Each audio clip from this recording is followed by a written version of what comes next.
Bonjour à tous et bienvenue sur Radio Dixie, la voix de la Nouvelle-France, votre nouvelle émission préférée. Comment est-ce que tu vas, Baptiste? Ça va et toi? Ça va et toi? Très content d'être ici, comme tous les mardis, bien installé. Alors en ce moment, chaque mardi, je suis dans un nouveau décor. Là, c'est parce qu'il y a des travaux en ce moment. Donc je suis actuellement dans la salle en travaux, parce que la salle où je suis habituellement, bref, ils stockent du matos dedans. Mais tout devrait revenir à la normale dans les semaines à venir. C'est Pas royal, on de dirait que date. t'es à Versailles là. Ouais, c'est un drap, Ok, ok. c'est un rideau. C'est pas un mur directement. Mais le truc bizarre, c'est que là, du coup, par contre, aujourd'hui, là où je suis, tout est vitré tout autour. Donc, je vois la rue, je vois les gens me voient, passent et ils voient un mec tout seul au milieu d'une salle en travaux en train de parler à son ordi. Donc, voilà, Si tu regardes dehors, c'est qu'il y a une petite qui passe. tu parles. Ici, là, je vois surtout des gros camions de chantier, des trucs comme ça. À mon avis, ça va pas être. Tiens. Ok, ok. Bah, écoutez les gars, merci à tous d'être là. On est super contents, en tout cas moi je suis super content de faire cette nouvelle émission. Comme vous savez, on n'a pas de sponsor sur Radio Dixie. On ne peut pas compter sur la monétisation. Du coup, on a décidé, au lieu de vous balancer une pub d'un produit lambda, de vous parler de nos espaces personnels pendant 1 minute au début de chaque émission. Très, très rapidement. Moi, de mon côté, je voulais simplement vous parler de TikTok. On a, on a une chaîne TikTok qui a 2000 abonnés maintenant et qui vous permet de voir des extraits de Radio Dixie. Oui, il y a beaucoup d'extraits de l'émission. Ça peut être intéressant pour remontrer, revoir des passages et remontrer, partager surtout des passages à des gens qui suivraient pas le live. Par exemple, justement, les réels, comme vous savez, moi je travaille à plein temps, donc on a un monteur qui fait les réels. Et en gros, tout le fric de Twitch, de Patreon, de mon côté, Oui, même un peu de mon fric personnel, ça part dans ce genre de choses. Donc pour le moment, tout part c'est là-dedans, vraiment ouais. du concret. D'ailleurs, sur mon Patreon, cette semaine, pour mes abonnés, on est presque à 100. On est à 85 abonnés Patreon. Je suis très très content. Cette semaine, je vous ai partagé des images de la fumée au Québec. Il y en a beaucoup qui ont entendu parler des gros incendies dans le nord du Québec. Il y a Aïe, aïe, aïe. l'équivalent du Qatar, par exemple, qui a pris feu au Québec. Bon, c'est énorme le Québec, donc ça représente pas grand-chose. Hélas, sans les Qataris à l'intérieur. Ça commence, ça commence. Et du coup, les gars, il y a eu toutes les fumées à cause des vents qui ont été dans le sud du Québec, et notamment au-dessus de chez moi. Ça a été la ville la plus avec l'air la plus polluée du monde l'espace de 24 heures. Et puis, je vous ai aussi mis une vidéo de live dans lequel je regarde l'émission, l'interview de Elon Musk par Anne-Sophie Lapix avec un super invité. J'ai vu que tu avais fait ça, c'est top. Ouais, c'était bien. Et l'invité, en fait, c'est un gros entrepreneur corse. Il est founding CTO de la plus grosse boîte d'audiovisuel sur Internet dans le monde, tout simplement. Donc, allez voir ça parce qu'il donne plein de conseils sur l'entrepreneuriat, il parle du socialisme de connivence, et en plus, il se dit libertarien. Donc, n'hésitez pas à aller le voir. Il y a Aylan qui me dit Patreon depuis le début. Bah, écoute, un grand merci, mec. Exi qui vient de s'abonner à mon Patreon. Bah, je te remercie énormément. Et toi, Baptiste, de ton côté, comment ça se passe, ce Patreon? Ça se passe bien, on a passé 750 abonnés là. Ah ouais. Très content, avant même d'avoir fait la première revue YouTube qui sort jeudi. Jeudi, ce sera parce que j'ai dit que ma chaîne YouTube maintenant elle est en stand-by, tu sais. Tous mes contenus sont sur Patreon, mais sur YouTube, une fois par mois, je vais faire une revue où je vais montrer des extraits de ce qui est posté sur Patreon, de Radio Dixie, des contenus Instagram, etc. Une revue de tout ce que j'ai créé durant le mois et pour les gens qui ne seraient pas forcément au courant, qui seraient intéressés d'aller voir par-ci par-là. Donc là, j'ai travaillé là-dessus, j'ai travaillé beaucoup. En ce moment, j'ai un tournage demain. Là, je suis en train de bosser sur les vidéos qui sortent en juillet pour le Patreon. Il y en a une qui va sortir dès la première semaine de juillet, peut-être même le 1er juillet, entre le 1er et le 5. Magnifique. Donc, que je tourne demain, qui sortira vraisemblablement peut-être une semaine, 10 jours après. Donc voilà, là, on travaille d'arrache-pied. Et le dernier tournage des trucs de juillet, je tourne le 15. Donc non, non, très content. Avant même la première revue, 750 abonnés, sachant que l'objectif c'était 1000. Franchement, c'est top de chez top. Ah bah, c'est magnifique, mec. Encore une fois, félicitations. Moi, je suis abonné à ton Patreon et puis je peux vous garantir que c'est des grosses productions, comme vous aviez l'habitude de voir sur YouTube. Et j'ai pu aussi voir en avant-première une partie de ta revue hebdomadaire, mensuelle, Ouais, qui va sortir sur mensuel. YouTube bientôt. Et vous allez voir, il y a vraiment du gros, gros contenu qui arrive sur Patreon. Ouais, ouais, J'espère que les gens vont apprécier la revue parce que même s'ils sont pas abonnés à Patreon, ça leur donnera une idée un peu de ce qui se fait et tout. Et ça peut donner envie à certains mecs de s'abonner juste ne serait-ce que pour un mois, juste pour voir la vidéo qui les intéresse. Tu vois. Bon, sinon, avant de démarrer, tu veux donner le plan du live ou tu veux d'abord que je raconte parce que j'ai quand même 2 histoires marrantes de cette semaine à Je te raconter. propose de donner le plan du live en 10 secondes chrono et après on passe sur Vas-y. tes Alors, on histoires. vous donne le plan du live et après, je vais vous régaler. Aujourd'hui, les gars, on va parler de la guerre Ukraine-Russie. On n'en a jamais parlé, mais avec les événements récents de Wagner qui s'est révolté contre Poutine, ce groupe de miliciens Wagner qui travaille pour la Russie, mais qui s'est révolté l'espace de 24 heures contre la Russie. Et on va avoir un invité qui habite en Russie depuis 15 ans, Invité de grande qualité. grande qualité, et qui est binational, qui a la nationalité russe depuis que le conflit a commencé. Et il est très impliqué dans les relations entre les Français et les Russes. Donc, ça va être Et très intéressant d'avoir son point ouais, de vue. ouais, ça va être top. Ça va être très top. C'est un pote à moi. Et vraiment, je tenais à l'avoir sur ce sujet parce que je pense que c'est extrêmement pertinent. Et comme d'habitude, c'est le genre d'invité que vous n'aurez pas forcément dans les autres émissions. Donc voilà, on fait jouer nos relations les plus proches. Ah, parfait, c'est génial. Du coup, tu commençais à me raconter ta première anecdote. Mardi dernier, juste après Radio Dixie, d'accord. Donc tu sais qu'ici, je suis chez Industrial Cigars, qui est un cigar lunch dans la banlieue de Dallas. Donc c'est pas juste à côté de chez moi, c'est assez loin quand même. Mais voilà, j'ai un partenariat avec eux. Voilà, c'est des potes à moi qui le tiennent. D'ailleurs, Brandon, le patron, il est dans une de mes vidéos sur mon Patreon à propos des cigares. Nice. Bref. Donc, juste après le live, à chaque fois, comme tous les mardis, je coupe et je vais dans la salle privée. Il y a une salle pour les membres. Et je retrouve mes potes qui viennent parce que le soir, eux aussi, ils ont un podcast. Donc voilà, tous les mardis soirs, on se retrouve, machin. Puis il y a toujours des mecs de passage, des machins. Chill. Et puis là, il y a 2 mecs assis avec eux. Un mec qui s'appelle Luciano, que je connais, qui est brésilien, qui a une marque de cigares et il vient de temps en temps, voilà. Et un autre gars, tu vois. Hop, je m'assois à table avec eux. Alors à table, il y avait, parce qu'il faut que je t'explique le délire. À table, il y avait qui? Il y avait Brandon, Attends, mais toi, donc le patron. t'as des potes brésiliens, t'es pas suprémaciste blanc? Bah, selon Lorraine Poupon, peut-être. Mais bref. Non, mais là, en plus, c'est un Brésilien blanc, peu importe. Mais c'est pas mon pote, en plus. C'est même pas ça. C'est un gars qui vient de temps en temps, mais qui est sympa, tu vois. Ouais, Et tu vas voir, il a son importance dans l'histoire. Et à table, il y avait lui, il y avait mon pote, bah, tu sais, qui a la marque Cigars and Guns, mon pote Adrien. ouais, Voilà, qui est un de mes potes les plus proches ici au Texas, tu vois? cool. Donc qui est vendeur d'armes et Brandon, le patron et tout. Et donc le brésilien et un autre gars. Je m'assois et ah oui, et Ethan, qui est le community manager du Cigar Lunch et qui est un ancien community manager de Turning Point USA. Donc Oh. toi, tu connais sûrement, qui est un énorme réseau, médiatique, conservateur aux États-Unis, très à droite, tu vois? Mmh. C'est un peu le VA, le Valeurs Actuelles, américain, mais ils ont plusieurs millions d'abonnés sur Instagram. C'est un très gros truc. OK? Donc tu vois un peu l'ambiance du délire. Hop, je m'assois, machin, je sais plus, il me dit, Luciano, il me dit: «Ah, c'est toi Baptiste, je m'en rappelle, blablabla». Et là, il y a un gars, l'autre gars, il me parle en français et il dit: «Ah, tu es français?» Et je dis: «Ah ouais, vous parlez français et tout?» Il dit: «Ah mais je suis français». «Ah OK, pourquoi vous êtes là et tout?» «Bah, je travaille dans le vin, là, en ce moment, j'ai un contrat au Texas, je suis là que jusqu'à demain quoi, j'étais à Miami et là, je suis là et puis je repars et tout, j'habite en Espagne». OK. OK, très bien et tout. On discute. Ah et déjà, le premier truc chelou, c'est que moi, j'essaye comme parce qu'en fait, on n'est pas tout seul, tu vois? On est à table avec plein de monde. Donc moi, j'aime pas parler français Mmh. devant les autres parce que, tu les autres, ils sont comme ça, ils attendent, ils comprennent pas ce que tu dis, ça se fait pas, tu vois? Ouais. Donc je lui parle en anglais et le mec me répond en français à chaque fois. Donc déjà, tu sais, c'est pas bref, c'est pas normal, enfin, tu sais, c'est pas très correct. Bon, après, je me il parce qu'il parle bien anglais, parce qu'avant que j'arrive, il parlait anglais, tu vois? Et puis il travaille, donc le mec sait parler anglais, donc ça sert à rien de parler français, bref. Et je lui dis: «Voilà» et on parle un peu et le gars me dit: «Écoute bien, hein, parce que tu vas voir, c'est golden» et le gars dit, «Ouais», donc je lui demande un peu comment il s'est retrouvé dans le vin, tu vois? Et il fait, parce qu'il est pas viticulteur, il a acheté des cultures et tout et puis en fait, il fait du commerce avec, de l'exportation et il me dit: «Ah, avant, je travaillais chez Canal+». Et je sens le truc petit à petit, je sens le truc arriver, tu vois? Ça sent bon ça.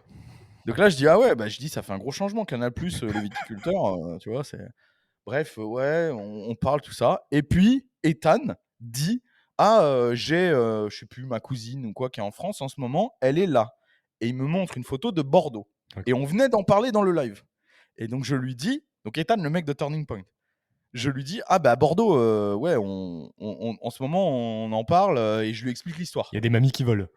Et je lui explique l'histoire et je lui dis, voilà, et mamie, elle vole. Je lui dis ça, tu vois? Je lui dis, il y a en ce moment, les gens, ils sont un peu, voilà, contre le maire parce que le maire branle rien, l'insécurité monte et tout. Et le gars, le français, il lâche comme as en français, il fait: «Ouais, enfin, on n'est pas à leur niveau, au niveau d'ici quand même», tu vois? Donc là, je dis: «Comment ça?» Il fait: «Bah, au niveau insécurité et tout, violence, on n'en est pas au niveau d'ici». Je lui dis: «Mais» donc il parle du Texas, tu vois, le mec. Je lui dis: «Mais mec, c'est beaucoup plus safe ici et tout». «Ouah, bah, pas du tout», tu vois? Je dis: «Mais mec, je vis ici. Qu'est-ce que tu me racontes?» Je lui dis: «Tu as déjà regardé les statistiques?» Que de alors je crois, les États-Unis, c'est moins violent que la France et tout. Je lui dis: «Mais déjà, je te parle pas des États-Unis, je te parle du Texas». Je lui dis: «Tu peux pas faire de généralité pour les États-Unis, ça dépend des États». Et là, il me fait direct, hein: «Ouais, enfin, nous, quand même, on n'a pas les armes et tout, les flingues partout comme ici». Au début, j'essayais de parler intelligemment avec lui, mais déjà, ça me saoule, tu vois. Ah Ça bah, ouais. m'énerve déjà, parce qu'en plus, il parle en français, donc les gens autour, ils savent pas ce qu'il dit, tu vois. Et globalement, tu as un vendeur de flingues et tout, tu as Ethan et tout, donc en fait, tu as que des mecs qui, tu sais, il vient, il critique leur mode de vie finalement, tu vois, en mode, mais devant eux, tu vois. Bref, et ça parle et ça commence à chauffer, tu vois. Il commence à me casser les couilles. Et je lui dis: «Mais mec, écoute, tu sais, on commence à parler de Paris et tout». Je lui dis: «Tu vas me raconter quoi?» Je lui dis: «Moi, ça fait que quelques mois que je suis parti. J'ai été videur pendant 8 ans à Paris. Je me suis fait poignarder, tirer dessus, et cetera». Mmh. Et le gars, il fait: «Oh ouais, moi, j'allais dans des clubs à Paris, j'ai jamais eu de problème». Je lui dis: «Quoi comme club?» Il me sort des clubs des Champs-Élysées, genre super hype, tu vois? Le club du 88 et tout. Et je lui dis: «C'est quand que tu parti de France déjà?» Et il me fait: «Oh ouais, J'ai dit: «Non, mais vas-y, dis-moi».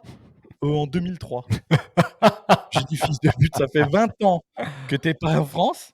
Tu me parles de club, pour riches et cetera et tu vas m'expliquer comment c'est». Et là, Luciano, le Brésilien, il parle un peu français. Donc il comprend de quoi on est en train de parler. OK. Donc il dit en anglais: «Ben moi, ma fille», écoute bien, un truc que je savais pas. Il dit: «Ma fille, elle est à Paris, elle vit à Paris dans le 19e Ouais. et elle m'appelle tout le temps parce qu'elle a des problèmes avec les musulmans et tout, parce que, il y a des commerces où elle peut pas aller, tout ça». Et non, mais le mec il dit ça tout seul, tu vois? Moi je lui ai rien Ah dit. ouais. Et il dit, il y a des bagarres tout le temps dans la rue et tout. Et le français, il dit quoi? Il fait: «N'importe quoi». Fils de pute. Ce boomer de merde. Bah, tu sais quoi? Je regardais en même temps parce que, l'indice de criminalité aux États-Unis, il est de 49,25. L'indice de criminalité en France, il est de 54,55. Tu vois? Même pour les États-Unis en général. Mais Ouais. peu importe, il y a des endroits qui sont très, très compliqués aux États-Unis, c'est la vérité, tu vois? Mais c'est même pas ça. Mais là, le mec, il m'explique que la rue au Texas, tu sais, c'est genre, plus dangereux que la rue en France. Qu'est-ce que tu Ouais, racontes? le boubou Bref. insupportable avec des œillères. Attends, mais c'est pas fini, vraiment, il faut que tu vois la Vas-y, suite vas-y, parce vas-y, que le vas-y. mec, il a dit des trucs incroyables et tu vas voir comment ça s'est fini. Et il dit: «Et nous, est-ce qu'on a des mecs qui rentrent dans les écoles, qui tirent sur tout le monde?» On n'a pas ça, à ce que je sache, des mecs qui tirent sur tout le monde, on n'a pas ça. Après je lui dis: «Dans les écoles, je sais pas», mais il dit: «Mais on n'a pas des mecs qui tirent sur tout le monde et tout?» Et je lui dis: «Ah bon, mais le Bataclan, c'était quoi?» Écoute bien ce qu'il dit, ce fils de pute. Il a dit: «Oh bah, ça n'a rien à voir, c'est du terrorisme». «Ah bon, bah, ça va alors. Ah putain! Quand c'est du terrorisme, ça compte pas». Putain. Ah là là. Et là, je me suis vénère, tu vois? Déjà, je lui dis déjà, j'arrête de le vouvoyer, je commence à le tutoyer, je lui dis: «Écoute». J'ai dit: «Je comprends mieux pourquoi tu étais chez Canal+». Il me dit: «Pourquoi tu dis ça? Pourquoi tu dis?» Je lui dis: «Parce que tu as une vieille mentalité de gauchiste, tu devais bien te sentir là-bas», tu vois? Donc déjà et tout le monde voit que je suis en train de m'énerver, tous mes potes, mais ils comprennent pas ce qui se passe. Et je lui dis: «Tu c'est vrai», je lui dis: «En plus, tu es parti, tu vis dans la campagne autour de Barcelone, dans un endroit bien safe, protégé par les Mossos et tu viens nous donner des leçons à ceux qui sont en France et tout». Et là, Brandon, le patron du coup, me dit: «Qu'est-ce qui se passe?» Et je lui dis devant tout le monde: «Ce mec est un tas de merde», en anglais du coup. Et la réaction, moi je pensais que les gens allaient faire: «Ouh là, tu sais, de vouloir calmer le jeu». Qu'est-ce qui se passe? Mes 3 potes éclatent de rire devant le gars. C'est génial, Donc gros. donc le gars s'est levé et est parti, tu vois? Ça s'est fini comme ça. Et après je leur explique. Je leur dis tout ce qu'il a dit Attends, et attends, ils attends, étaient comme attends, des attends, attends. Le mec s'est levé et s'est barré. Oui, c'est barré. En plus, il fumait même pas de cigare. Il fumait même pas de cigare, il est même pas fumeur. Donc en fait, il était là parce qu'en gros, il a dû faire du business avec Luciano, là, le Brésilien. Il est venu avec lui, comme ça, juste pour se poser, boire un verre et voilà, tu vois? Et il est reparti. Donc il s'est barré, cet enculé. Ah magnifique. Et je leur explique tout ce qu'il a dit. Ils étaient fous, tu vois? Ils m'ont dit: «Mais» j'ai dit: «Mais c'est un tas de merde». J'ai dit: «C'est un journaliste d'une chaîne de gauche de merde, un ancien journaliste et voilà, tu vois? Maintenant, il vit bien tranquillement». Et ils m'ont dit direct, hein, ils m'ont dit: «En fait, il est comme les Californiens». C'est exactement ça, tu vois? Ce genre de Ouais. sale merde qui se barre de France pour les mêmes raisons que nous, on s'est barrés, mais qui, par contre, sont complètement dans le déni, continuent à mettre des pièces dans la machine, tu vois? C'est vraiment c'était une sale merde. Et donc je rentre chez moi, je dis ça à ma meuf et ma meuf, elle me dit: «Mais tu te rends compte que ça fait 8 mois que t'es là. T'as pas eu une embrouille, un coup de sang, rien. En Ouais. France, mec, des embrouilles, j'en avais tout le temps. Sur la route, dans les transports, les machins, tu sais, ça arrive. C'est souvent que tu te prends la tête au moins, que le ton monte avec des gens. Ça arrive au moins une fois par mois. 8 mois sans rien. Le premier coup de sang, c'est avec un enculé de Français. Ah! Un enculé de Je dis, mais parisien, c'est pas possible. en Les plus. mecs me suivent. Et alors, attends, je finis parce que, incroyable, quelques jours plus tard, donc lui, c'est fini, ok? Quelques jours plus tard, il faut savoir que ma meuf, elle prend des cours d'anglais, forcément pour s'améliorer en anglais. Donc elle a une nouvelle prof d'anglais qui est une Française qui vit au Texas, mais elle vit là depuis, ça fait 30 ans, je crois qu'elle vit aux États-Unis. C'est OK. une vieille, tu vois. C'est une prof de l'éduc retraitée, une prof d'anglais de l'éduc retraitée, mais OK. qui parle vraiment super bien anglais, tu vois. Elle parle même mieux anglais que beaucoup d'Américains, tu vois, parce que genre elle est vraiment très forte dans la grammaire et tout, le truc des phrases, tu vois. Bref, donc ma meuf, elle prend des cours avec elle, elle la voit une fois par semaine et tout. Et je lui dis: «Écoute, moi aussi j'ai besoin de prendre des cours d'anglais parce qu'il faut que je m'améliore, sur certains points, tu vois, de Grammaticalement, grammaire, voilà, grammaticalement, certaines prononciations et tout. Est-ce que tu peux lui demander si elle peut prendre des niveaux plus élevés?» tu vois? Donc ma meuf, elle lui demande et la meuf, elle dit: «Pas de souci». Donc elle me contacte sur WhatsApp et on commence à parler. Et déjà, ça démarre pas ouf, parce que la nana, elle me dit: «Oui, il va falloir faire du travail à la maison, des machins». Je lui dis: «Je vous arrête tout de suite, moi j'ai pas le temps de faire tout ça, je veux juste qu'on se voit une fois par semaine pour travailler, c'est tout». «Ah mais ça peut pas marcher». Elle me sort vraiment des trucs de prof de l'éduc, tu sais? Les mêmes trucs qui me sortaient, il y a tu vois? Il y a 15 ans, quand j'étais, encore, au lycée, tu sais? Et qu'on elle me va disait: «Non, mais tu pourras rien faire dans la elle va vie» te et demander aujourd'hui, de je l'ai, faire des tu vois? devoirs, mec. Exactement, tu vois? Et je lui dis: «Mais j'ai pas le temps». Je lui dis: «Je veux juste qu'on se voit». Je lui dis: «Moi, je suis arrivé le niveau d'anglais que j'ai aujourd'hui, je l'ai parce que je n'ai jamais, pris un cours d'anglais». À l'école, en plus, je faisais allemand, tu vois? Donc vraiment, je me suis fait tout seul. Donc je pense qu'avec une professionnelle comme vous, ça ne peut que m'aider, tu vois? Mmh. Ah voilà, machin, bref. Donc déjà, je vois qu'elle est chiante, tu vois? Et elle me fait: «Ouais, bon, bah, très bien, on en parle mardi». Parce qu'on devait se voir on se devait se voir aujourd'hui juste avant le cours, juste avant le live. On s'est pas vu. Je vais te dire pourquoi. Je vais te lire le message qu'elle m'envoie. Aïe, Parce aïe, que aïe. du coup, je vais te lire les messages pour que tu vois. Alors, Baptiste, après réflexion et aussi après vous avoir écouté sur YouTube, diverses chaînes dont Livre Noir, je préfère que nous ne nous rencontrions pas. Je suis, attention, athée, de gauche, tolérante, libre d'esprit et indépendante. J'ai beaucoup d'amis homosexuels et je soutiens leur combat et je pense qu'il vaut mieux éviter le clash.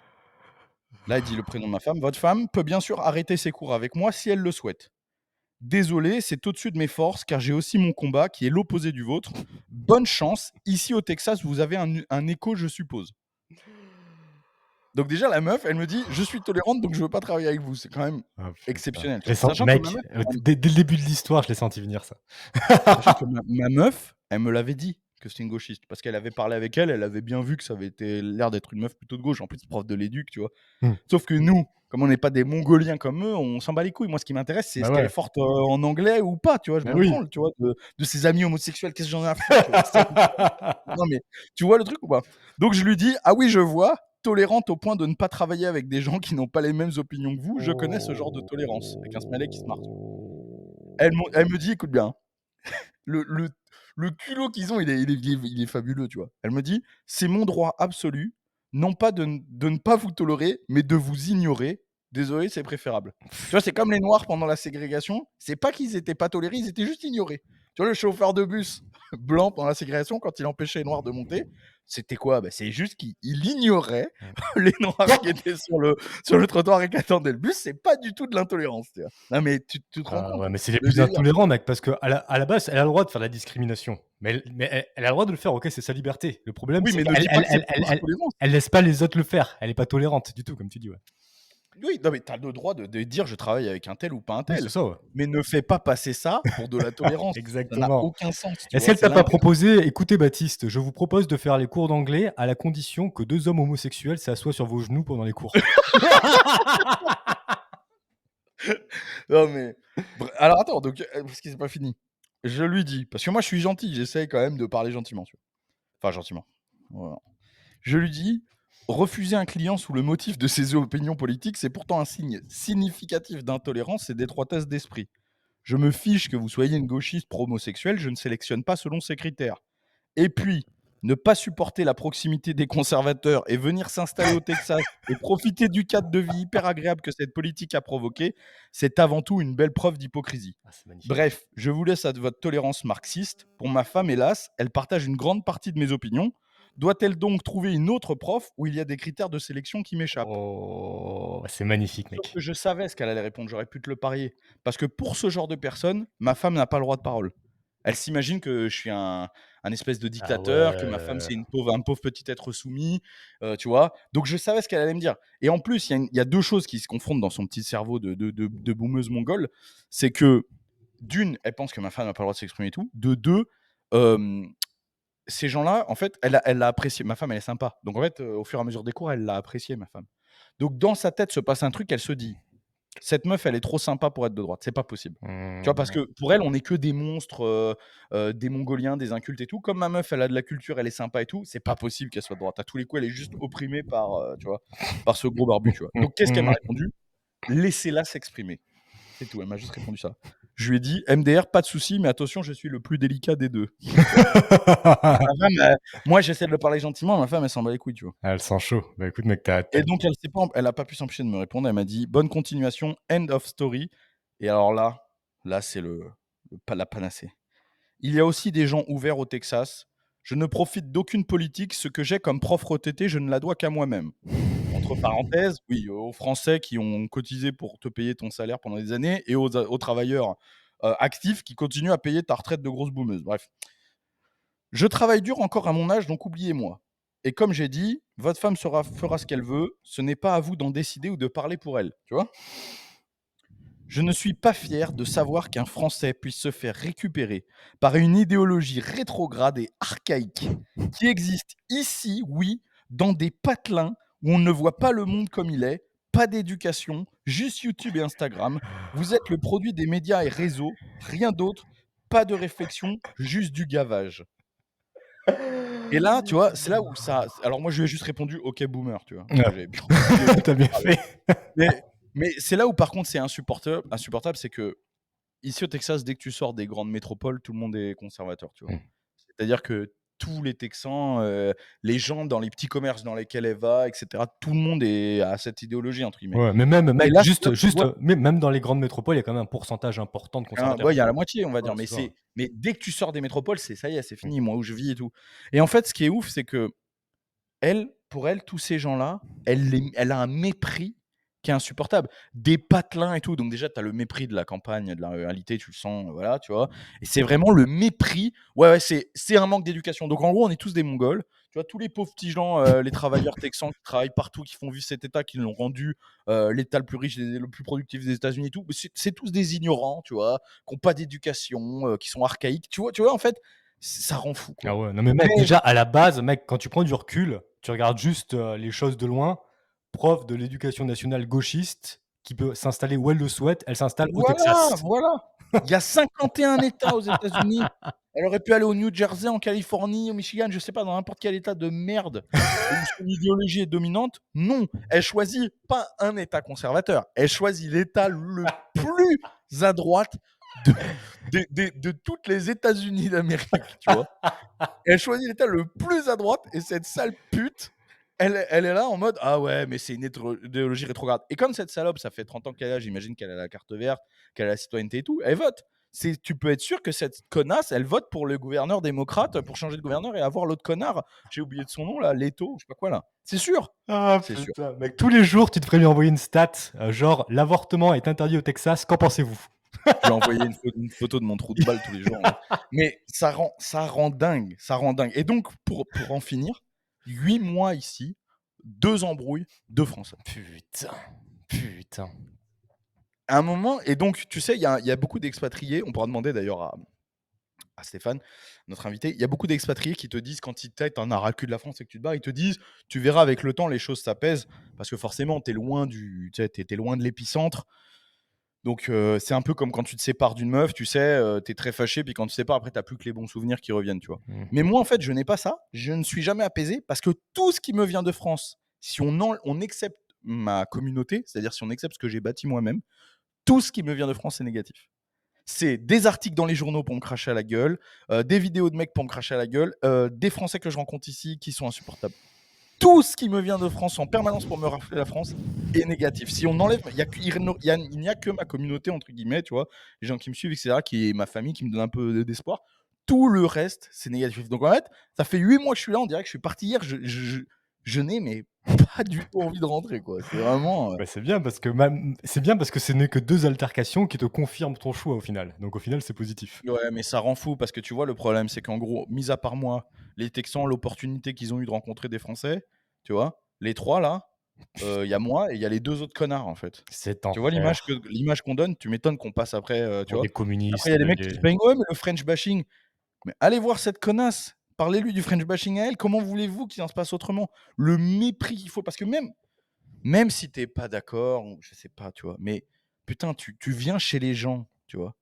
Je vais pas aller m'installer en Iran, tu vois? Et me plaindre en permanence de l'islam. Non, mais bah oui. qu'on soit je veux dire, moi, j'ai une vraie critique de l'islam et cetera dans mon pays et cetera. Je combats l'idéologie islamique, mais ça ne me viendrait jamais à l'idée d'aller là-bas, tu vois? En Iran et venir, les faire chier là-dessus, tu vois? Bah, À un carrément. moment, tu as qu'à pas y aller. D'ailleurs, un Je vais pas petit, aller à San Francisco pour prêcher et dire, tu vois, le mariage homosexuel et cetera. Putain bah de merde, oui. tu vois? Oh! Ah non, mais de toute C'est façon, mec, incroyable. c'est caractéristique des gauchistes. Ils veulent imposer leur idéologie partout parce qu'ils sont convaincus qu'ils sont le camp du bien. D'ailleurs, un petit conseil aux gens qui viennent s'installer au Québec. Je sais qu'il y en a beaucoup, beaucoup, notamment sur Patreon, qui me posent des questions, des gens qui m'envoient des messages sur Instagram. Ne vous installez pas à Montréal. À Montréal, c'est vraiment là où tous les bobos français s'installent. Allez dans les banlieues de Après, ce Montréal, qui est bien, c'est qu'il allez à la campagne, allez à la ville de Québec. il Mais reste pas en moyenne, il ne reste pas. ouais. C'est ce que, Alexandre Cormier-Denis m'avait montré les statistiques des Français qui s'installent, au Québec. Alors, de manière générale, déjà, le premier vote, c'est Jean-Luc Mélenchon, parmi les Français expatriés au Québec. Donc déjà, bah, bien. Donc ils se tapent que les gauchistes, les pauvres. Mais, ils ne restent pas. Ouais, Très c'est ça. souvent, ils s'installent pas. C'est des petits bobos étudiants qui viennent étudier 2 3 ans ou travailler un Ouais. an et qui se barrent. Et c'est très, très bien comme ça. Tous les Français qui restent ici à long terme, qui se marient avec une Québécoise, qui ont des amis québécois, etc. Ça, c'est des bons gars qui sont venus ici justement pour fuir l'insécurité et le socialisme. En tout cas, les gars, En est-ce tout qu'on cas, peut rentrer dans le sujet? Mamie Zinzin, je lui enverrai la rediff de Radio Dixie, dimanche prochain. Je lui enverrai Ah, sur WhatsApp et je vous donnerai génial. sa réponse. Un magnifique Putain. gros. Et Donc, donc, bah, oui, la question c'est: est-ce que ma femme continue les cours avec elle ou pas? Non. Évidemment, elle lui a envoyé un mail pour lui dire d'aller se faire foutre, tu vois? Elle lui a dit direct, elle lui a dit: «J'ai tout de suite compris votre sensibilité de gauche dès le premier cours qu'on a fait ensemble. Simplement, j'en ai pas tenu cas car contrairement à ce que vous pensez, la preuve en est, notre camp n'est pas le plus intolérant», tu vois? Et elle lui a juste répondu: «C'est votre droit», c'est tout, tu vois? très bien. Moi, Putain. je pense que ça l'a mis face à ses contradictions. Dans tous Je te les parle, cas, il y a un mur de déni là-dedans, ah dans oui. sa petite cervelle de fonctionnaire, de l'éduc. T'inquiète pas que rien ne peut la faire changer Ah mais d'avis, tu vois? mec, en fait, Et ça si fait t Jésus-Christ lui-même viendrait lui dire qu'elle a tort, elle dirait: «Non, ce mec, c'est une illusion. imposture. C'est un homme cet homme porte un Mais postiche». tu sais que ces gens, mec, ils ont le cerveau lavé depuis tellement, tellement d'années qu'ils peuvent pas accepter d'autres idées parce que ça ferait que tout leur monde s'effondre. Oui, mais moi je pense que c'est pas que ça, il y a une prédisposition, «génétique» entre guillemets, parce qu'on connaît des gens qui étaient dans ce genre d'idée parce que comme tu dis, brainwashing et cetera et qui face aux évidences, à leurs questionnements en propre et cetera, ont évolué. Les gens comme elle, il faut avoir un cerveau qui est fait particulièrement, tu vois? C'est-à-dire ou comme le gars là en Espagne, l'autre connard, il faut vraiment avoir un cerveau qui est capable il y a une gymnastique de capable d'occulter la réalité. Mmh, Je pense pas que tout le monde en soit capable. je Je suis pense vraiment qu'il d'accord. y a une prédisposition génétique à être con comme une bite.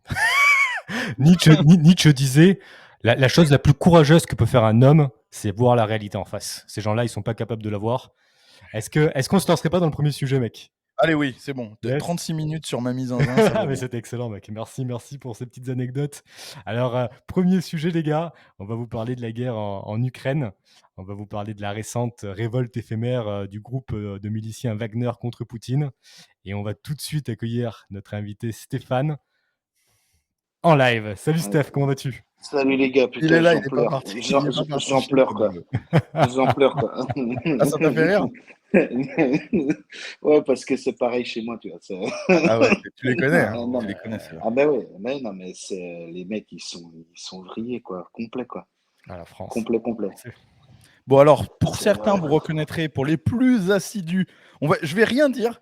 On verra dans le chat s'il y a des gens qui sont très fans de Bench and Cigars. On verra si des gens reconnaissent Stéphane. En attendant, on va te présenter Stéphane. Donc Stéphane, tu me corriges si j'ai faux. Ouais, ouais. Tu es expatrié en Russie, enfin émigré en Russie depuis 16 ans maintenant. C'est ça, ouais. Marié avec une Russe. Avec une Russe, Voilà, tu as exactement. des 2 enfants enfants. qui sont du coup Ouais. moitié russes, moitié français. Et toi-même, maintenant, tu es nationalisé russe. En fait, moi, j'ai reçu le passeport après le début de l'intervention en Ukraine. Ok, voilà. Donc récemment nationalisé russe. Tu es président de l'Union des Français de l'étranger en Russie. Ouais, l'Union des Français de l'étranger en Russie, exactement. Et je suis entrepreneur, je travaille Dans l'énergie. dans l'industrie, hein, dans l'industrie, hein. Je fais des lignes automatisées, des robots, des trucs. Du Voilà. dur, quoi. Du vrai.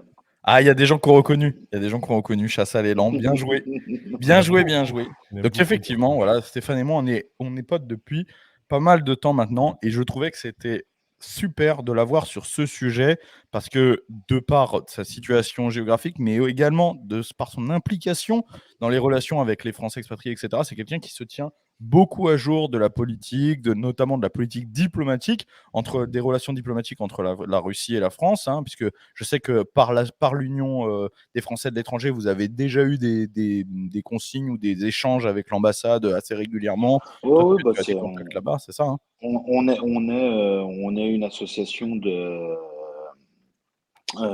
d'utilité publique, donc on est en relation avec l'ambassade française et le consulat, on aide les Français. Je suis aussi chef d'îlot de ma région. Donc moi, je suis pas du tout dans la partie moscovite, je suis près du Kazakhstan, à Samara, et je suis chef d'îlot, ce qui veut dire en fait, je gère l'ensemble des Français qui sont dans la région en De cas Samara. de conflit, en cas de problème. C'est quoi déjà Euh, le nom de cette région, de la région de Samara? C'est le. c'est Samarskaya Oblast, Ah, très bien. tout simplement. Tout simplement. Du coup, tu es Tout simplement. relié à l'ambassade de France directement? Ah, complètement, hein, Hein. oui, je les vois une fois tous les 2 mois, quelque chose comme ça. Ok. Bon. Alors, avant qu'on démarre sur le sujet Wagner, est-ce que tu peux nous dire, toi, peut-être ça peut intéresser les gens, comment tu as vécu euh, justement tout ce remue-ménage, l'intervention en Ukraine, et depuis, sans donner un avis, on s'en fout, on n'est pas là pour ça, juste Non, non, comment non. tu as vécu la chose, toi, du coup, sur place, quoi.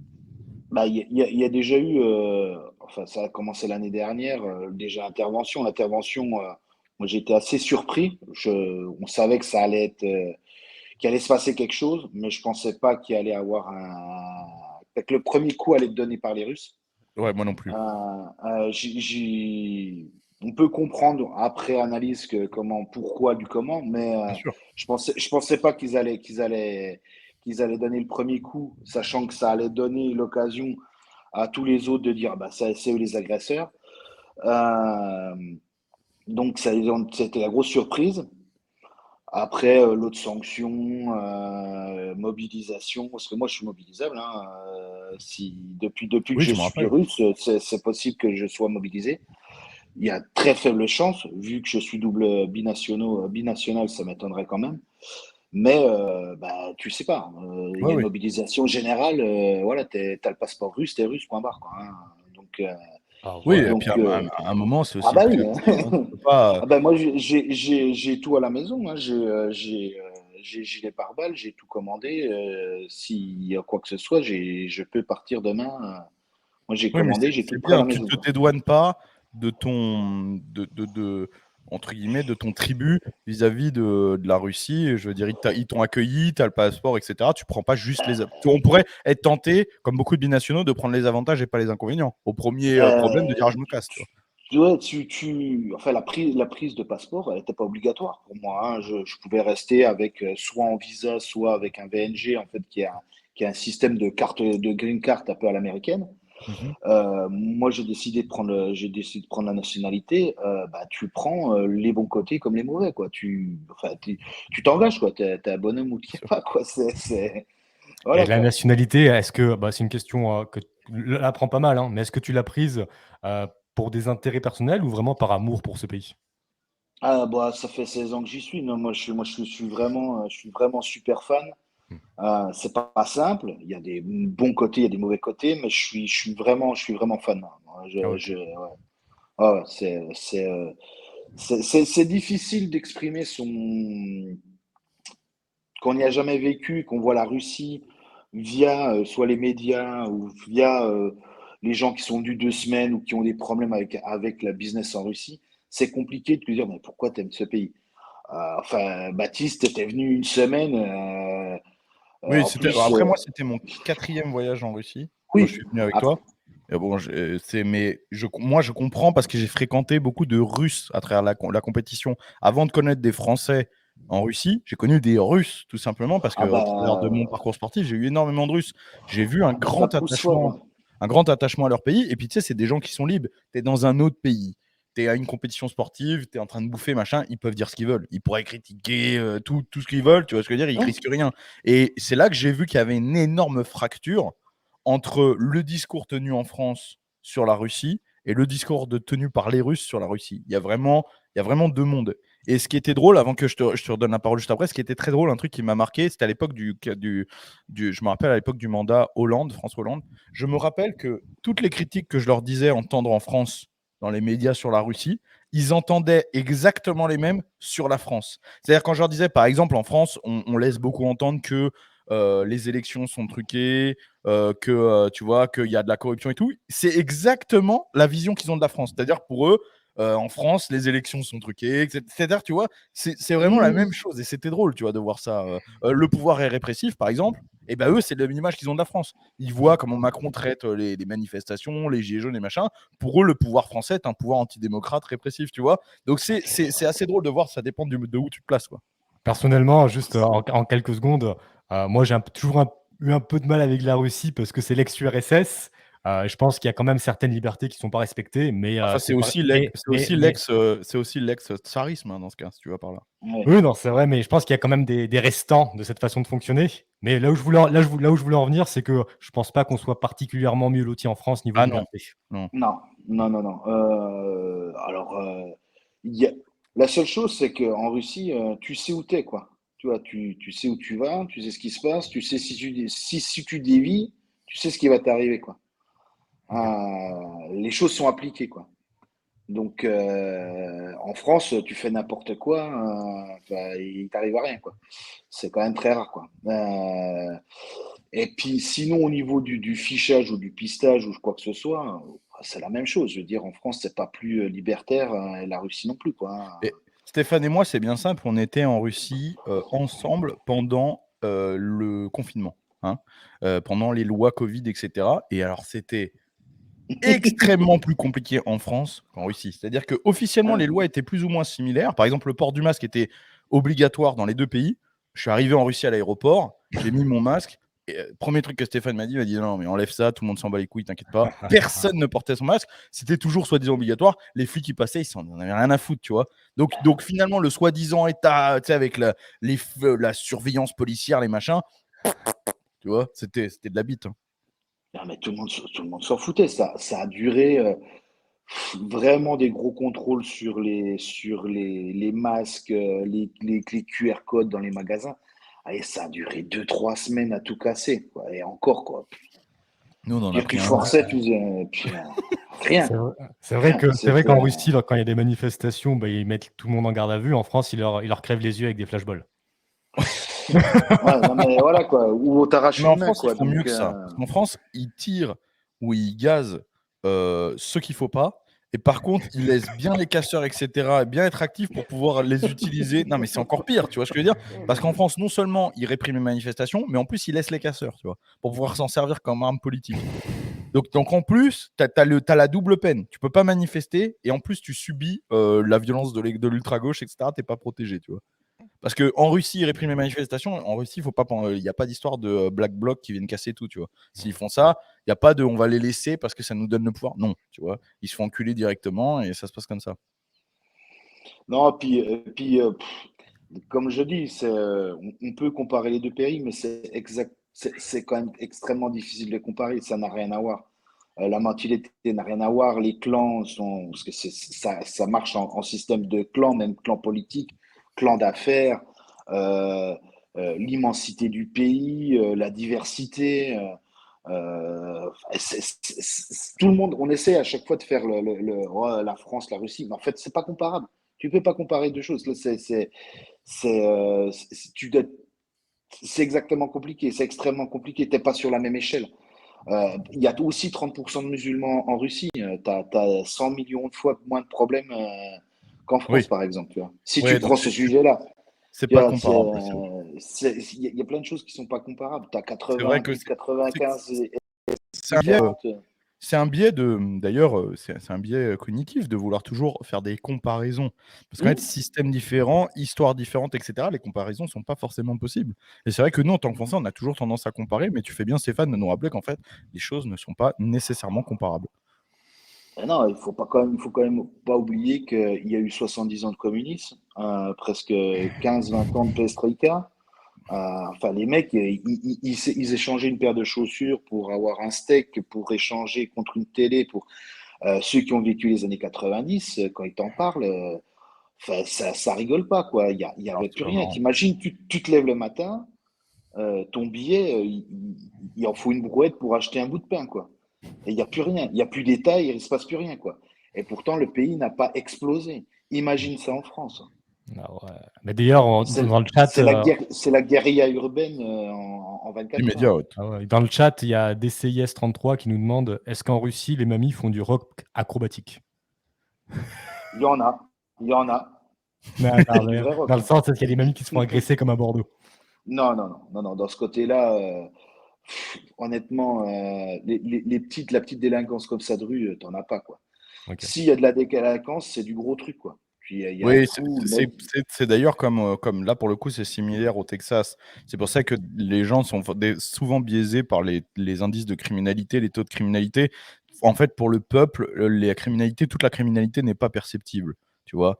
La corruption, par exemple, les crimes bancaires, etc., enfin, tu vois, économiques, c'est pas perceptible par le petit peuple, en tout cas pas directement. Les gros trafics, le crime organisé, c'est pas forcément perceptible par le petit peuple, tu vois.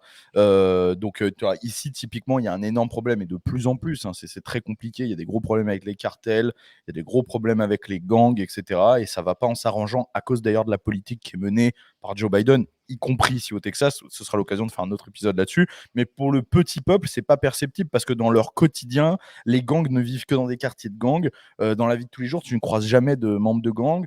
Tu te fais jamais agresser, tu te fais jamais cambrioler, donc c'est pas la même chose, tu vois. Le fait que le trafic de drogue augmente ou le trafic d'armes augmente et que les gangs s'entretuent, la guerre des gangs fasse rage, pour le petit peuple, c'est très peu perceptible en vérité.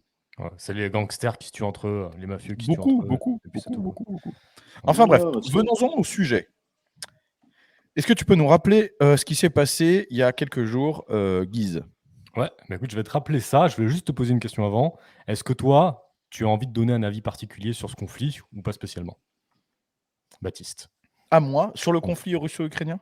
Ouais. Alors, ça peut surprendre, mais j'ai un avis très mesuré sur le sujet. C'est que, en fait, je suis pas un spécialiste géopolitique du sujet, mais l'impression, en étudiant le sujet, que ça m'a donné, c'est qu'on a quasiment obligé Poutine à agir comme ça, tu vois?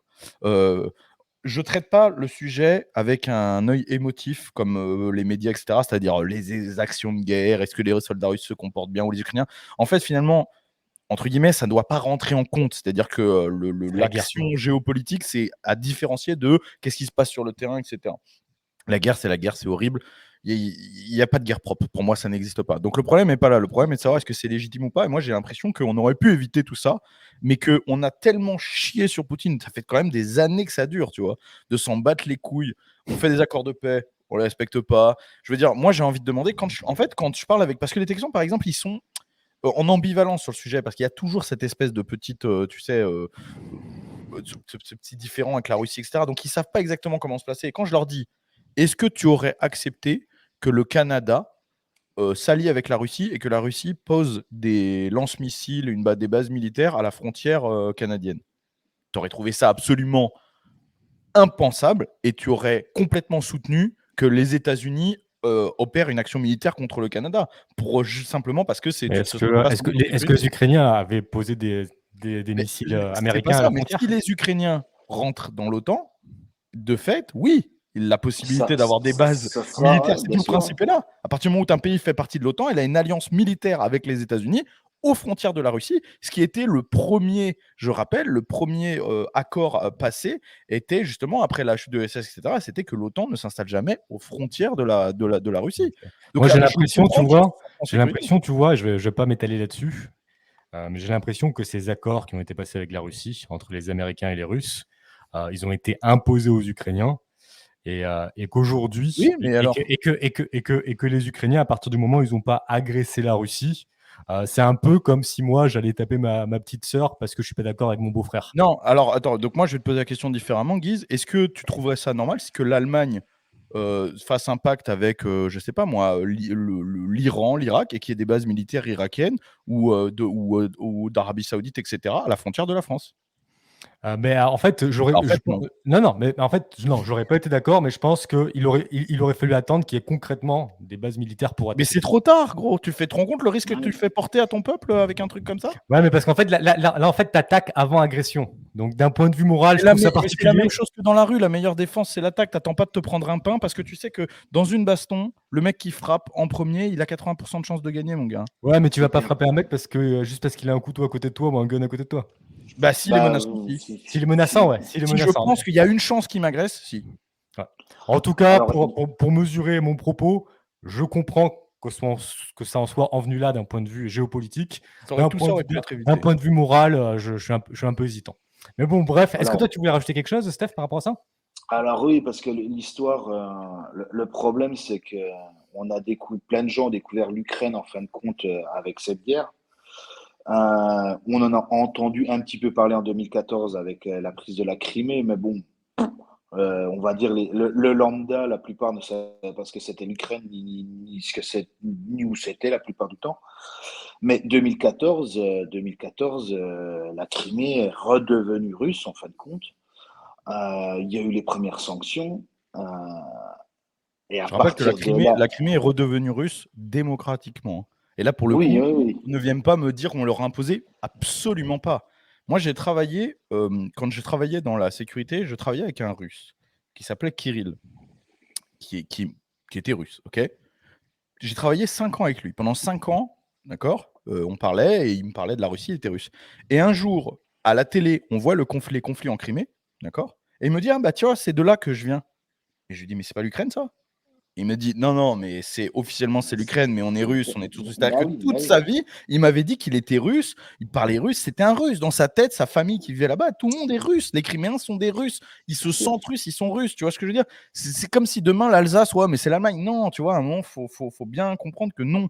Donc démocratiquement, quand il a fallu, choisir, ils ont choisi, je sais plus combien, mais c'était plus de 90 il me semble, hein, à rejoindre la Oui, Russie. c'est ça. Mais le truc, C'est, c'est que à c'est... partir du moment où des frontières sont dessinées, si tu t'amuses à toujours venir les questionner, c'est des guerres constantes. C'est comme si les Basques, ils voulaient devenir indépendants, comme si les Corses voulaient se rattacher à l'Italie. Ça, Donc c'est sûr, mais Ouais, mais on n'a pas une dette de pour... plusieurs milliards d'euros envers l'Italie aussi, hein. Ouais. Parce qu'il ne faut pas oublier que l'Ukraine, ils sont là, ils veulent être indépendants et tout. Commencez par rembourser l'argent, alors rendez l'argent d'abord. Tu peux pas demander à la Russie toute ta vie de te sauver le cul financièrement pour ensuite dire ah mais on s'en branle de vous. oui, Bah, mais tu peux pas non plus agresser un pays qui t'a pas concrètement agressé. Mais Mais après, dis ça, c'est un grand débat. Je suis pas sûr que tu as laissons envie de. Stéphane parler, Ouais, mais ouais. dis ouais, ça aux Criméens qui se faisaient mais agresser tous les jours par des Ukrainiens. parce qu'il faut pas oublier que entre bon, la Crimée, c'est encore un peu à part parce qu'il n'y a pas vraiment eu de conflit à part Odessa à la Oui. Maison des Peuples qu'ils ont massacré en fait massacré les pro-russes. C'est jamais sorti sur une télévision française. Il y a eu un bout de reportage, je me rappelle bien, il y a quelques mois, d'un reporter français qui dit ah bah, j'avais pas vu ça, et j'ai refait un reportage, j'ai revérifié. Il y a eu des gens qui ont tué après Maïdan à Odessa des pro-russes, ils ont brûlé la maison des peuples, des gens sont morts à l'intérieur. On n'en a jamais entendu parler. Donc les conflits ont monté petit à petit. Il ne faut pas oublier que les partis du Donbass, depuis qu'ils ont demandé à se faire rattacher à la Russie ou d'être indépendants, se sont fait pilonner. Là, il n'y a pas de. C'est Kiev, enfin, c'est les Ukrainiens qui bombardent chez eux des Russes qui veulent. On leur a interdit de parler la langue, on a supprimé les pensions, on a supprimé les aides, on ne voulait plus que certains enfants allaient à l'école s'ils étaient russes, il fallait absolument qu'ils parlent ukrainien. Tu vois, c'est des années. Après, ça aurait pu se régler en fait pacifiquement tout ça. Oui, oui. Si l'Europe aurait joué un rôle, on va dire, de médiateur, et puis voilà, ben, les régions là, on met des gens, on fait un statut international, on fait des votes, il y a des Russes, il y a l'ONU, il y a tout le monde. On pouvait le faire. En Bien fait, On n'a sûr. rien fait. pacifiquement, On il y a avait laissé. deux options concrètement. Il y avait Énormément. Bien sûr, bien il y avait sûr. soit ce territoire se rattache à la Russie, soit ces gens qui vivent là vont vivre en Russie. Déjà, on aurait dû empêcher l'entrée Mais dans l'OTAN. Déjà, on n'aurait pas dû proposer l'entrée dans l'OTAN. Ça, c'est le premier truc. Ensuite, effectivement, il aurait fallu des trucs démocratiques. Et le truc, c'est que dans un conflit, il faut écouter les deux parties. À chaque fois que la Russie a parlé, on leur a mis des sanctions. Tu vois. Et je suis et, fondamentalement persuadé que si Donald Trump avait été au pouvoir aux États-Unis, il n'y aurait pas eu de conflit. Parce que non, Donald ça c'est Trump a sûr. toujours été dans ce genre de démarche. Tu vois. C'est-à-dire C'est rencontrer tout le simple. monde, y compris les influenceurs. C'est le seul président américain des dernières décennies qui n'a pas déclenché de guerre. C'est le seul président américain qui a parlé directement avec la Corée du Nord. Ouais. Ah, Qui mais y tu allait, vois, mais il parce a que c'est posé le pied, quoi. intelligent. C'est Non, mais intelligent. Plutôt que de dire ouais bon le petit gros dictateur c'est une merde, on l'écrase quand on veut. C'est pas de la politique ça. Tu vois. et enfin, le sujet sur l'Ukraine et l'ensemble des régions indépendantistes et tout ça, on peut en parler pendant des heures, hein. Comme Ouais, Baptiste ouais, a dit, la guerre c'est sale. bien sûr. Le problème de l'Europe, même de la France, qui a toujours essayé de prôner la paix dans tous les conflits mondiaux, là, enfin, c'est engager les deux pieds dedans et on soutiendra jusqu'au bout. Euh, Soutenir jusqu'au bout quoi? L'Ukraine, elle est en train de mourir petit à petit. Il y a un côté qui va, si on Puis, peut extrapoler les choses, il y a un côté qui peut redevenir polonais, où les Polonais là sont en train de dire on va vous aider, puis on regarde nos anciennes terres quand même. Il y a le côté la bande de Kiev, qui est en fait l'ancien royaume de Kiev, et il y a l'autre partie qui est euh, complètement à l'est, là où bah, tu as eu des Russes depuis des décennies et ils sont russes. C'est un pays aussi qui est pas construit. En interne, il y a déjà des grandes différences ethniques Ouais, mais c'est pas d'un point entre. de vue russe. D'un point de vue russe, c'est quand même rigolo parce qu'il y a quand même des Tchétchènes en Russie, il y a des Oui, mais bien Asiatiques, bah, sûr, justement, mais bien sûr, mais et ils se attention. sont bien fait mater pour rentrer c'est dans une la fédération russe. fédération. Hein, c'est une fédération. Ouais. C'est une fédération qui se construit, c'est une fédération, encore une fois, hein, je dis, ça fait 20 ans que Poutine est au pouvoir, ça fait 20 ans que le pays se reconstruit, tu vois. C'est pas un pays émergent, comme on le dit, c'est un pays réémergent. Il y a eu d'énormes choses, ça a été plus bas que terre comme pays. Ça revient, tu peux pas du jour au lendemain dire, voilà, ben, maintenant c'est la démocratie, tout le monde. Attends, ça se battait à coups de gun il y a encore 20 ans pour une semelle de chaussures, tu vois. C'est quand même très compliqué de. C'est pour ça que je dis que c'est Et pas puis moi, comparable au je vais pays. aller plus loin. Alors, parce qu'encore une fois, en fait, dans mon discours, tu vois, le vrai problème, c'est que les gens vont penser que je suis, par exemple, pro-russe. Et en fait, c'est bien, c'est bien représentatif du fait que si tu poses la question, tu es pro-russe, tu vois. Mais c'est ça. C'est comme tout. Si Ah bah tu oui. dis, attention, il y a des choses des deux côtés, il y a des choses. Parce que là, moi, je pointe, pour moi, les choses qui n'ont pas été dans le côté diplomatique européen, américain, ukrainien, etc. Il y a des choses des deux côtés qui sont regrettables, évidemment. Et je ne fais pas l'apologie de la Russie. Moi, j'aurais pu avoir l'occasion d'aller vivre en Russie, je ne l'ai pas fait, ça ne m'intéresse pas, etc. Voilà. Et j'ai dit il y a plein de choses qui me correspondent pas. Donc, c'est pas vraiment du tout le concept. Mais une autre chose, pour aller un peu plus loin, c'est que je déteste le positionnement aujourd'hui de la France et des États-Unis qui est on fait la guerre, mais on fait pas la guerre. Tu vois. En fait, à un C'est ça, moment, hein. portez ses couilles. Vous êtes pro-ukrainien, mais envoyez des soldats alors. Arrêtez. Non, on envoie l'argent du contribuable. On vous envoie des armes, hein, mais démerdez-vous. On dirait l'Amérique, tu sais, au début de la Seconde Guerre mondiale, en mode oui, bon, on est là, mais on n'est pas là, tu sais. Bon, les gars, à un moment, Joe Biden, ça fait 6 milliards de dollars, ou je ne sais plus combien là qu'il envoie à la Russie. Envoie des soldats alors. Si soi-disant le camp de la liberté, c'est l'Ukraine, si soi-disant, voilà, il y a un côté identitaire, il y a un côté diplomatique, on se bat pour la paix, mais alors qu'on y aille, mais qu'on fasse pas semblant, parce que là, on fait semblant. On fait Ben de la mec, guerre, on pour leur donne des moyens, on leur donne des machins. Tu sais, on fait tout, des sanctions contre la Russie. En gros, on est complètement anti-russe, mais surtout, faut pas qu'on se mouille. Ah bah non, mais on va moi, pas, tu vois. je te retourne l'argument par rapport à ça, mec, parce qu'en fait, il y a dans le chat, il y a beaucoup de gens, il y a des gens qui sont pro-russes, pro-ukrainiens, Oui, bah etc. Il c'est y a ça. des gens qui s'en foutent aussi, et Ouais, c'est ouais, mais normal. ça, c'est- Je te retourne l'argument par rapport à ça. Moi, je pense que la Russie, ils avaient un accord avec les États-Unis. Ils n'avaient pas un accord avec l'Ukraine. Et s'en voulaient aux États-Unis, ils auraient dû s'attaquer aux États-Unis. Je comprends que concrètement, ça ne se passe pas comme ça. Et je pense que cette attaque sur le peuple ukrainien est immorale de la part de notre État. Mais je pense qu'on peut tous se mettre d'accord sur le fait Mais que c'est pas une c'est. attaque. Déjà, On peut, moi, je ne pense pas que ce soit une attaque du peuple ukrainien. C'est une attaque de l'armée ukrainienne. de Parce que l'armée. non, non, sur le peuple ukrainien. Mais, bref. Mais en tout cas, il y a un truc important que j'aimerais dire d'un point de vue libéral, libertarien, et on va tous être d'accord là-dessus, je pense, c'est que c'est une absurdité qu'on vous vole votre fric pour envoyer des dizaines de milliards d'euros tous les mois en Ukraine, parce que c'est votre évidemment, fric. évidemment. Sachant qu'une grande partie est détournée, Ben oui, en plus, en plus.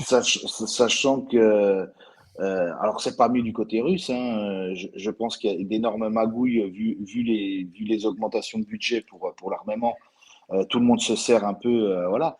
Mais c'est pas mieux du côté ukrainien. Le problème, c'est pareil. Moi, du moment que j'ai reçu mon passeport et que je suis, parce que je vis en Russie, j'ai des gens qui soit ne me parlent plus ou me traitent de pro-russe. J'ai dit, mais j'ai jamais la vie là-bas. Moi, j'ai des potes sur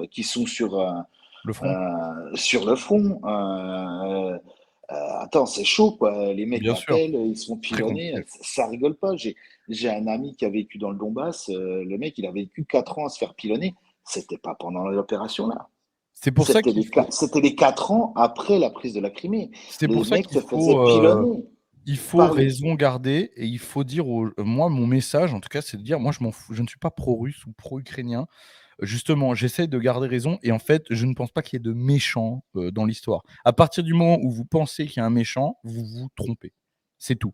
Ça ne se passe pas comme ça. Une guerre, ça ne se passe pas comme ça. Il n'y a pas les méchants et les gentils. Les méchants d'un côté et les gentils. Il y a des guerres contre le terrorisme, etc. Là, c'est pas le cas. C'est une guerre entre Non, deux non. États pour des raisons politiques, etc. Chacun défend ce qui pense être le mieux pour son peuple. Donc, à partir de ce moment-là, il faut se positionner d'un œil extérieur et nous, on aurait dû agir avant tout sur qu'est-ce qui est le mieux pour la France. Ça, c'est ce que je pense fondamentalement. Et les sanctions économiques qu'on a fait à la Russie, les sanctions, elles étaient gravement dommageables pour la France. Ça, c'est le Ah cas. On s'est mis dans bah, la ouais, mais merde, on se rappelle du problème énergétique, etc. On s'est mis dans la merde, et ça ne devrait pas arriver. C'est bien gentil, le pacifisme, la paix, etc. Mais ce qui doit compter, primer avant tout, c'est le bien du peuple français. Faut pas l'oublier. là-dessus, sur les sanctions, je veux pas dire que ça n'a rien fait, mais c'est ridicule. Vous avez À mis plus part d'une la, année, nous, pro- non. à part la problématique des transactions bancaires, euh, Mais regarde, moi, typiquement là. je pourrais vous envoyer des photos de tous les magasins. En fait, tout ce qui passait en France où on disait il y a des pénuries, il y a des machins. Mais c'est non, rien. Les magasins sont pleins, ça marche. Il y a eu une inflation sur 3 mois tous les 3 premiers mois. Après, elle est retombée. Il y a eu de pénurie de rien. Comme toutes les guerres, Tout, il y a aussi une guerre de la communication. Ah bah oui, énorme. et puis nous chez C'est nous, une on des sait que la plus, communication n'est pas libre, hein. c'est une plus, je pense que là, on arrive à des summums parce que, en plus, il y a énormément de canaux Telegram maintenant. Ça sort, il y a des lives pendant que les gens sont sur le front. Tu vois les gens se faire descendre, tu as les prises en drone. Je sais pas si vous avez regardé, mais quand tu as les batailles de tranchées, c'est de la tranchée à l'ancienne, quoi. Les Oui, oui. mecs sont à 1 mètre en train de se canarder. Euh, Putain, c'est sale hein, comme guerre. Hein. Moi, j'ai Ouais. des potes J'avais vu que qui l'ont fait, sur les lignes de front, la durée de survie est de 4 heures. Je vais rajouter une dernière chose. C'était à Bakhmut, ouais, c'est un choix. Hein. Je voudrais Ça a rajouter été une la dernière chose parce qu'il y a des gens qui pourraient être tentés de penser aussi qu'il y a beaucoup trop de morts civiles, tu sais, de choses comme ça, etc. Et il y en a, et c'est vraiment regrettable, et pour le peuple ukrainien, c'est terrible. Mais il faut se dire que si demain, si demain la Russie s'en bat complètement les couilles de faire des morts civiles, des Ils rasent le conventions de pays. guerre, etc., l'Ukraine est prise en 15 jours. Là, les C'est gens qui rasé. pensent, parce qu'en fait, ils ont la capacité militaire de juste raser le pays. Pourquoi ils luttent et pourquoi ils galèrent et même ils perdent certaines batailles? C'est parce qu'ils sont pas chez eux et qu'ils font une guerre vraiment, c'est-à-dire les infrastructures militaires, etc. Et c'est très compliqué de faire ça. Parce que sinon, tout simplement, il suffit d'envoyer une puissance d'artillerie énorme et de tout raser. Et là, dans ce cas, ils ont forcément la supériorité du nombre, de l'armement, de l'économie, etc. Donc c'est beaucoup Ouais, mais plus facile. ça, en fait, ça leur permettrait pas d'atteindre leurs objectifs. C'est comme Israël qui balance pas une bombe atomique sur la Palestine. Oui, mais parce qu'ils ont C'est comme les Israël, ils ont des Américains. Israéliens qui vivent sur place aussi. Faut pas oublier, tu Oui, vois. mais on est d'accord que si Israël demain il voulait raser la Palestine, il pourrait le faire. Les Américains, s'ils auraient Le, voulu le, raser le- l'Afghanistan, ils auraient pu le faire. Ce que je veux te dire, c'est qu'ils ont aussi un objectif de récupérer un territoire et aussi oui, une certaine mais population qui est dans ce territoire.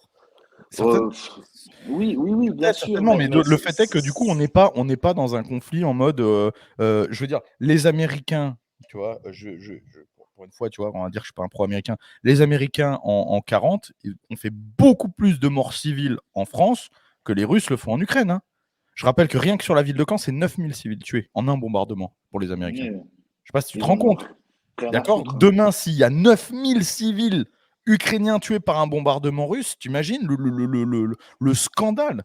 Les Américains, ils bombardaient des villes françaises pour une position militaire allemande. Ils s'en battaient les couilles, hein. Ils rasaient tout. Bien sûr, D'accord? bien sûr. Pareil, pourtant, Dieu sait que dans la guerre au Vietnam, etc., sur ce conflit, c'est pareil. J'ai une vision modérée des choses. J'ai une histoire familiale en plus en Indochine, etc.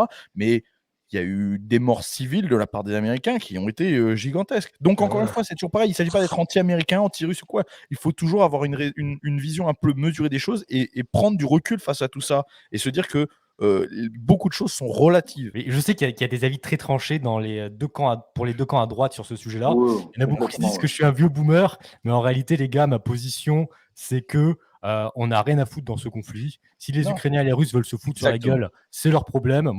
Et si vous avez envie de financer une partie ou l'autre, vous On pouvez n'a le pas à faire de financer vous-même, ça, c'est clair. mais c'est pas à l'État de vous prendre votre fric pour faire Non, ça. on n'a pas Parce à que financer Ah bah, un camp ou l'autre. Je suis tout ouais. à fait d'accord, par contre. ça, c'est clair et net. Ça, c'est clair et net.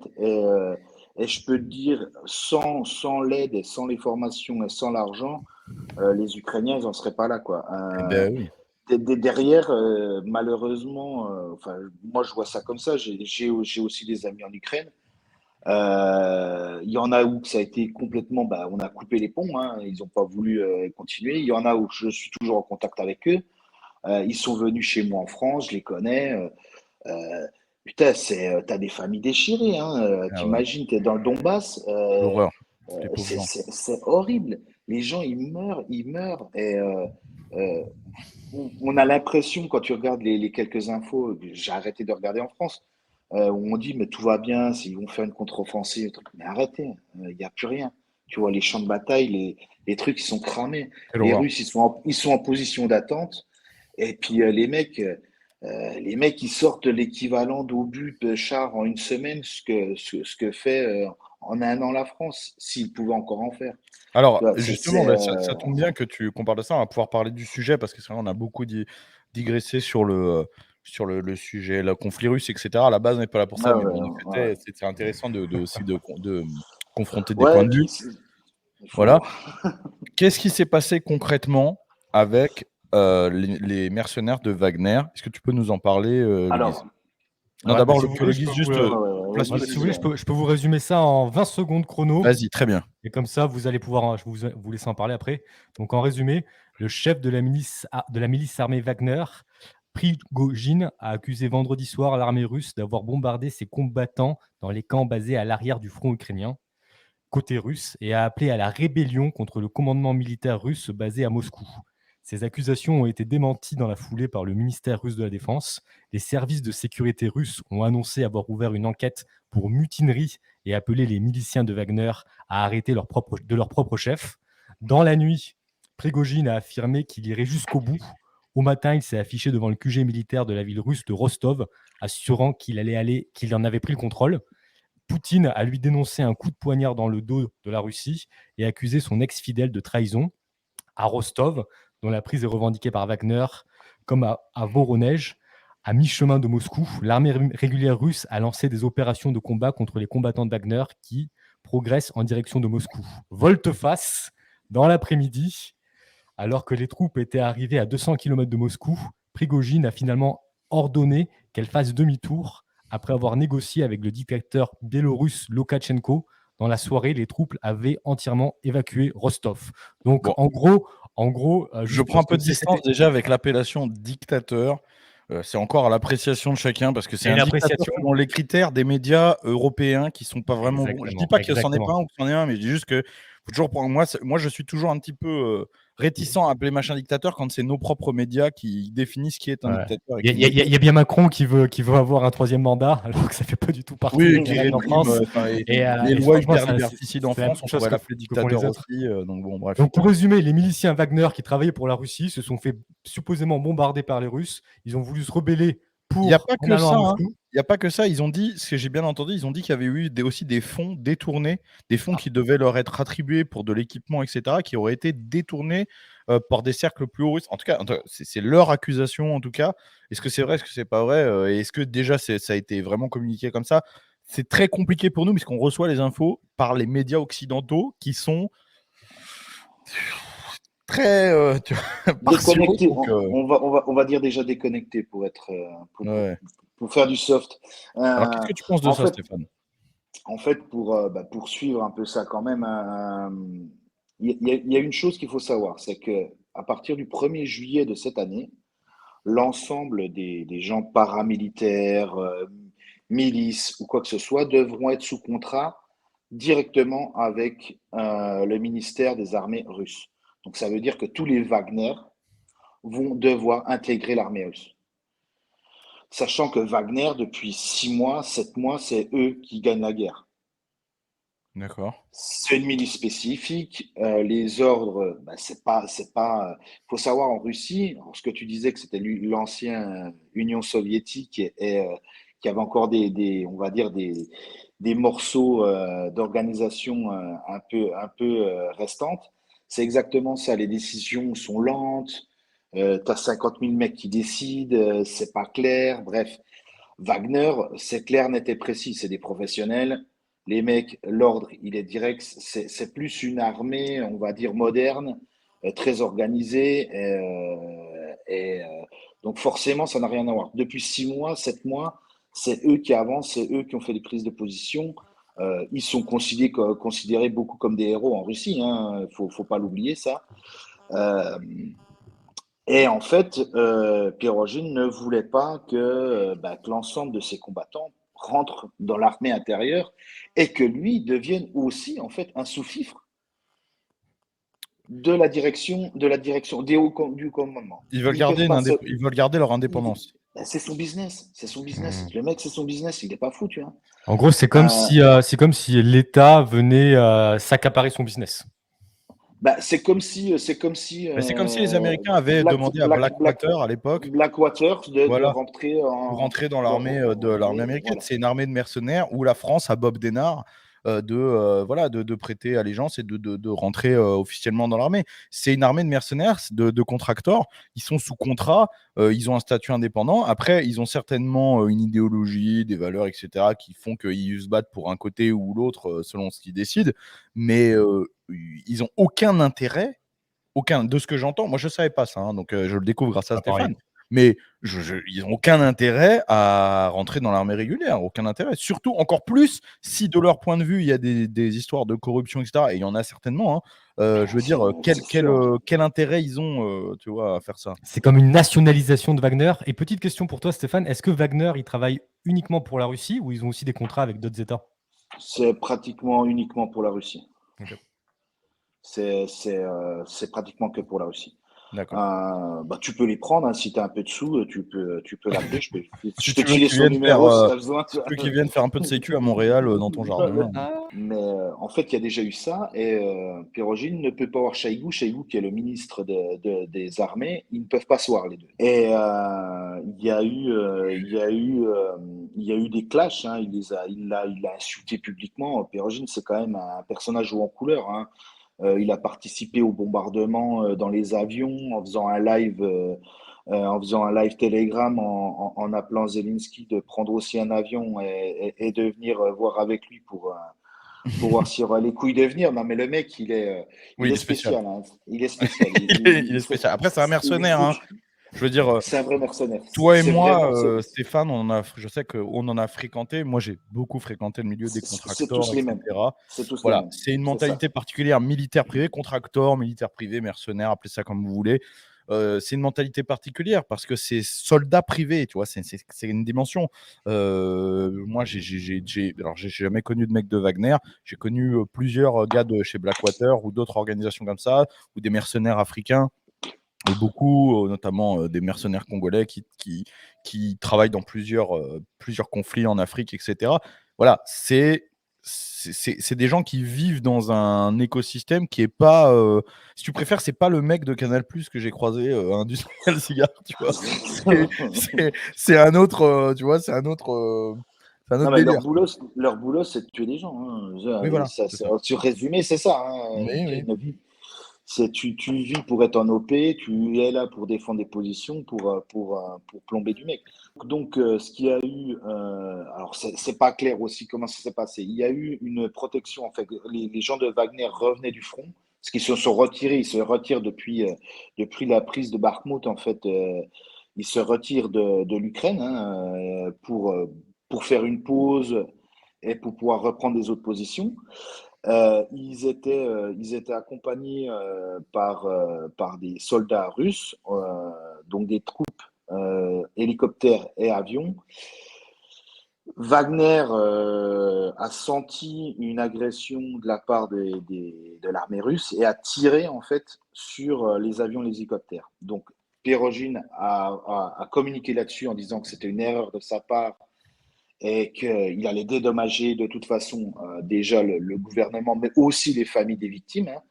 Je ne sais plus c'est de combien le dédommagement par personne, c'est un demi-million, je crois, de dollars, quelque chose comme ça.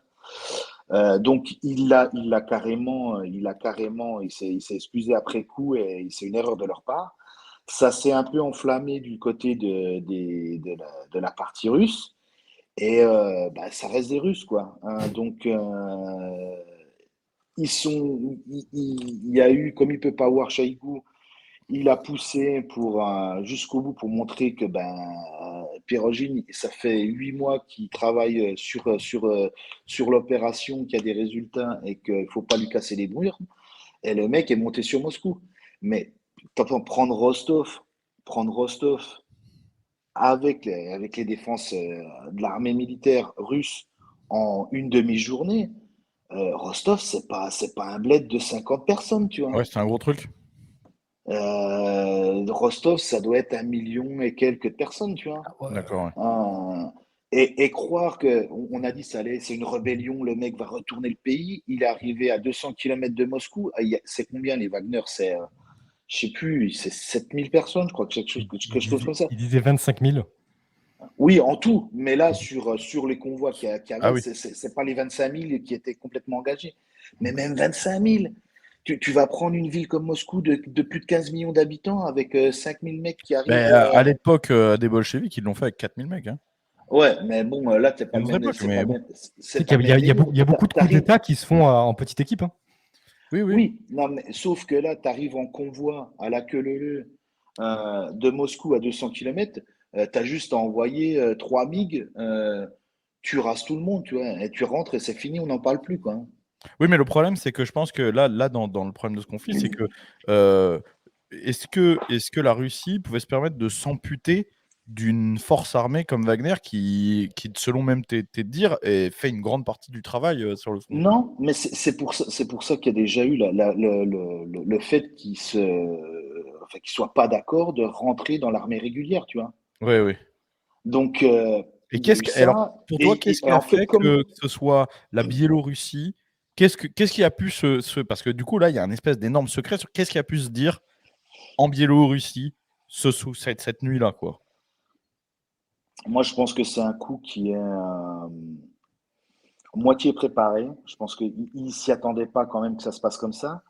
Mais là, tu as le retour des troupes de Wagner sur la Russie. S'ils veulent rentrer en Ukraine, il faut qu'ils repartent depuis la Russie.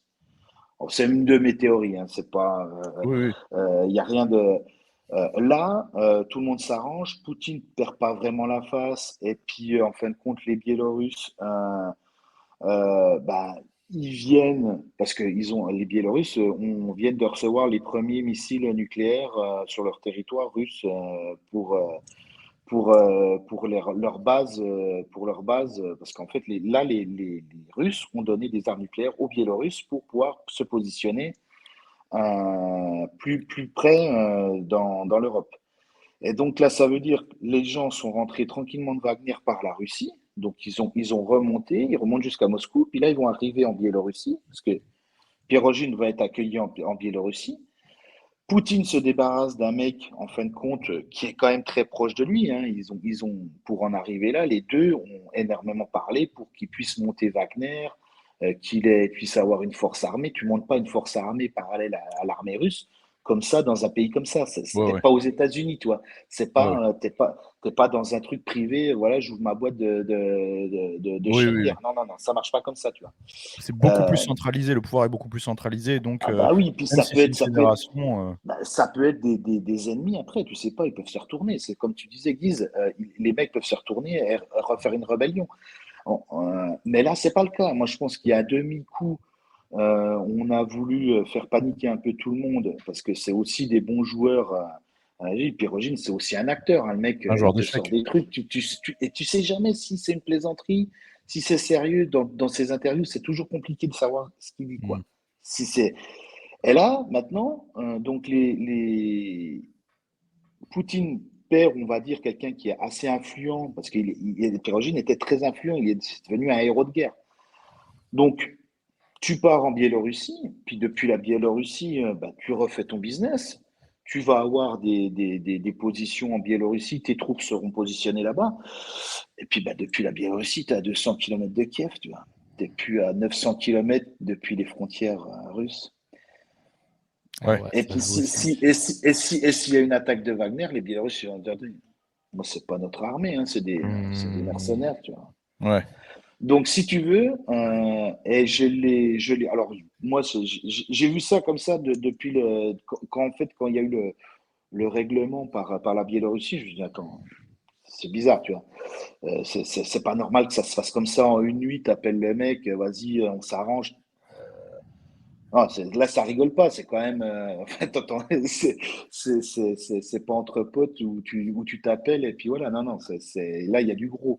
Donc, en fait, je pense qu'il y a une démonstration de Pyrogine en disant voilà, moi, il faut pas me casser les burnes. Et Chaïgou, de toute façon, il est mauvais, le ministre des Armées, hein. Il est mauvais, il faut qu'il dégage. Et sa gestion de crise a été très mauvaise sur le coup de stress qui s'est passé. Et ça a permis trois choses, en fait. Ça a permis à l'État russe de voir qui prenait position, soit pour Wagner, soit pour l'État russe. Donc il y a déjà beaucoup de gens qui ont tweeté des machins. Ça fait une sacrée prise de température. Ouais, c'est Imagine, pas faux, hein, c'est pas faux. C'est imagine, intéressant comme point ils de vue, étaient ouais, c'est là, intéressant. en se disant, bah, ce gouverneur de cette région, je le sens pas trop, parce qu'il va se faire réélire enfin, l'année prochaine, Poutine. Ouais. Donc pour les prochaines années, il faut quand même, sous une problématique de guerre qui est en ce moment, qui risque de durer, il faut quand même que tu aies des alliés derrière, parce que tu sais jamais, il y a un mec qui peut te mettre à coup de couteau. Donc là, il a pris la température chez tout le monde. Et les gouverneurs qui ont dit, ah bah, c'est cool, Pyrogine, vas-y, rébellion. Ah bah, le mec, il est marqué sur la liste, hein. Donc Lui, pour toi, c'est possible que c'était du théâtre? Pas complètement, mais qu'en gros, tu penses qu'il y a quand même une part de peut-être c'est de des grands poker. artistes, hein. C'est des grands artistes. Il y a du Mmh. poker, C'est vraiment des joueurs de on a fait. poker, ouais. Et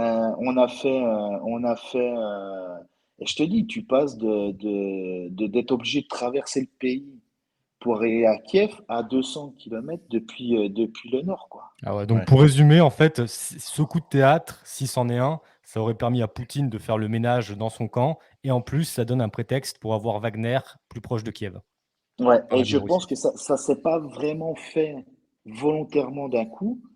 Je pense que il y a eu une accumulation et parce qu'il n'y a pas vraiment eu de mort à part les quelques avions, les hélicoptères qui se sont Oui, fait. euh, Là, tu te dis, attends, les mecs, ils sont en train de monter sur Moscou, ils ouais. sont en train d'arriver. Putain, t'es ministre des Armées. Moi, je te dis, Mais du coup, je mets déjà un coup de pression, tu vois. du Les coup, tu mecs, penses que ils n'arrivent pas à 200 morts. pour Wagner, c'est aussi un moyen de tirer un trait définitif sur la nationalisation. Pour eux, on va pas leur redemander ça après ça, quoi. Alors, il y a deux choses. Il y a ceux qui voudront, qui ont été, on va dire, les rebelles. Ils sont pardonnés et ils pourront être intégrés en tant que dans les forces russes. Ou rester Wagner et partir en Biélorussie. Il n'y aura aucune charge contre eux. Donc, tu vois, tu dis, ah, le mec, ça a été un traître. Le jour d'après, non, mais c'est bon, c'est pardonné.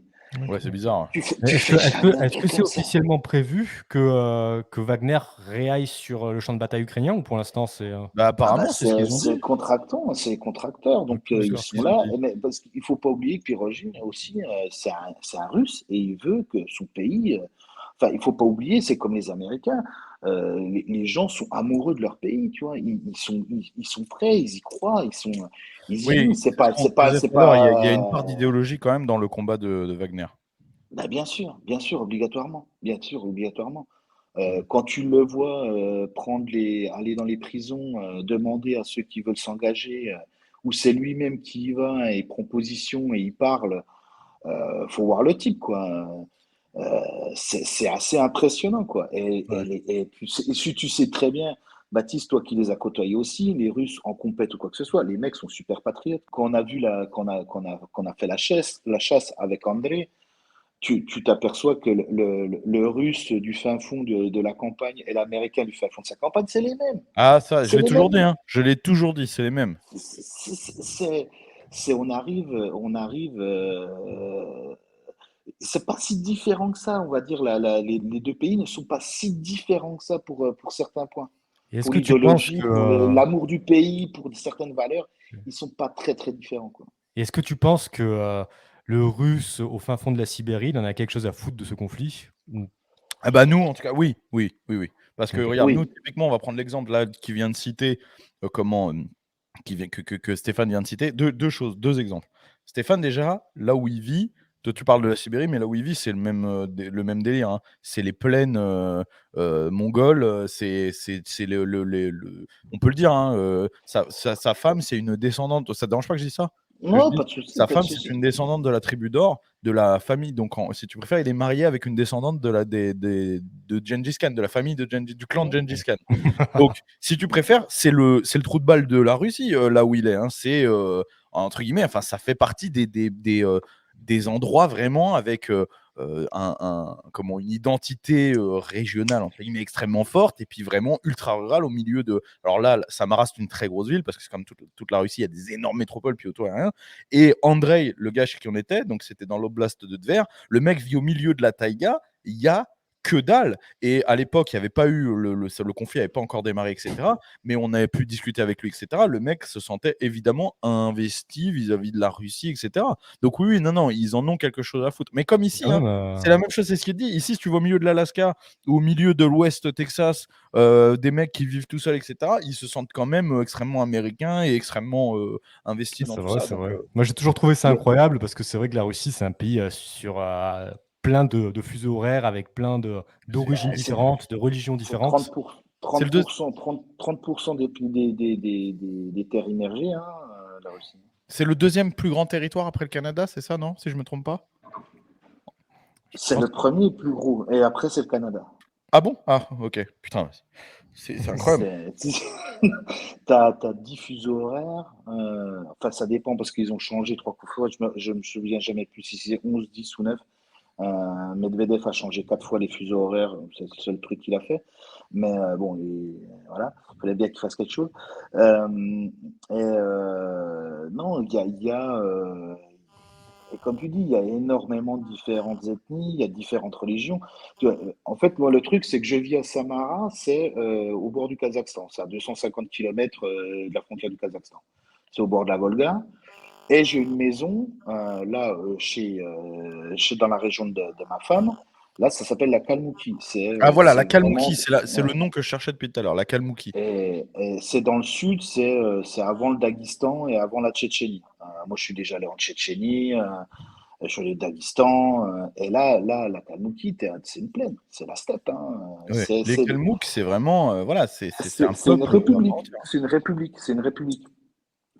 Citer un exemple, pendant les guerres napoléoniennes, les grognards n'ont eu peur que d'un seul peuple, c'était les Kalmouks en première ligne, Ah oui, parce oui, que non, les ouais. mecs décapités, c'est un peuple de guerriers. Hein, Ouais, ouais, les Kalmouks, c'est sérieux. c'est assez impressionnant. Les Tchétchènes ont peur que des Kalmouks, par exemple. Ouais.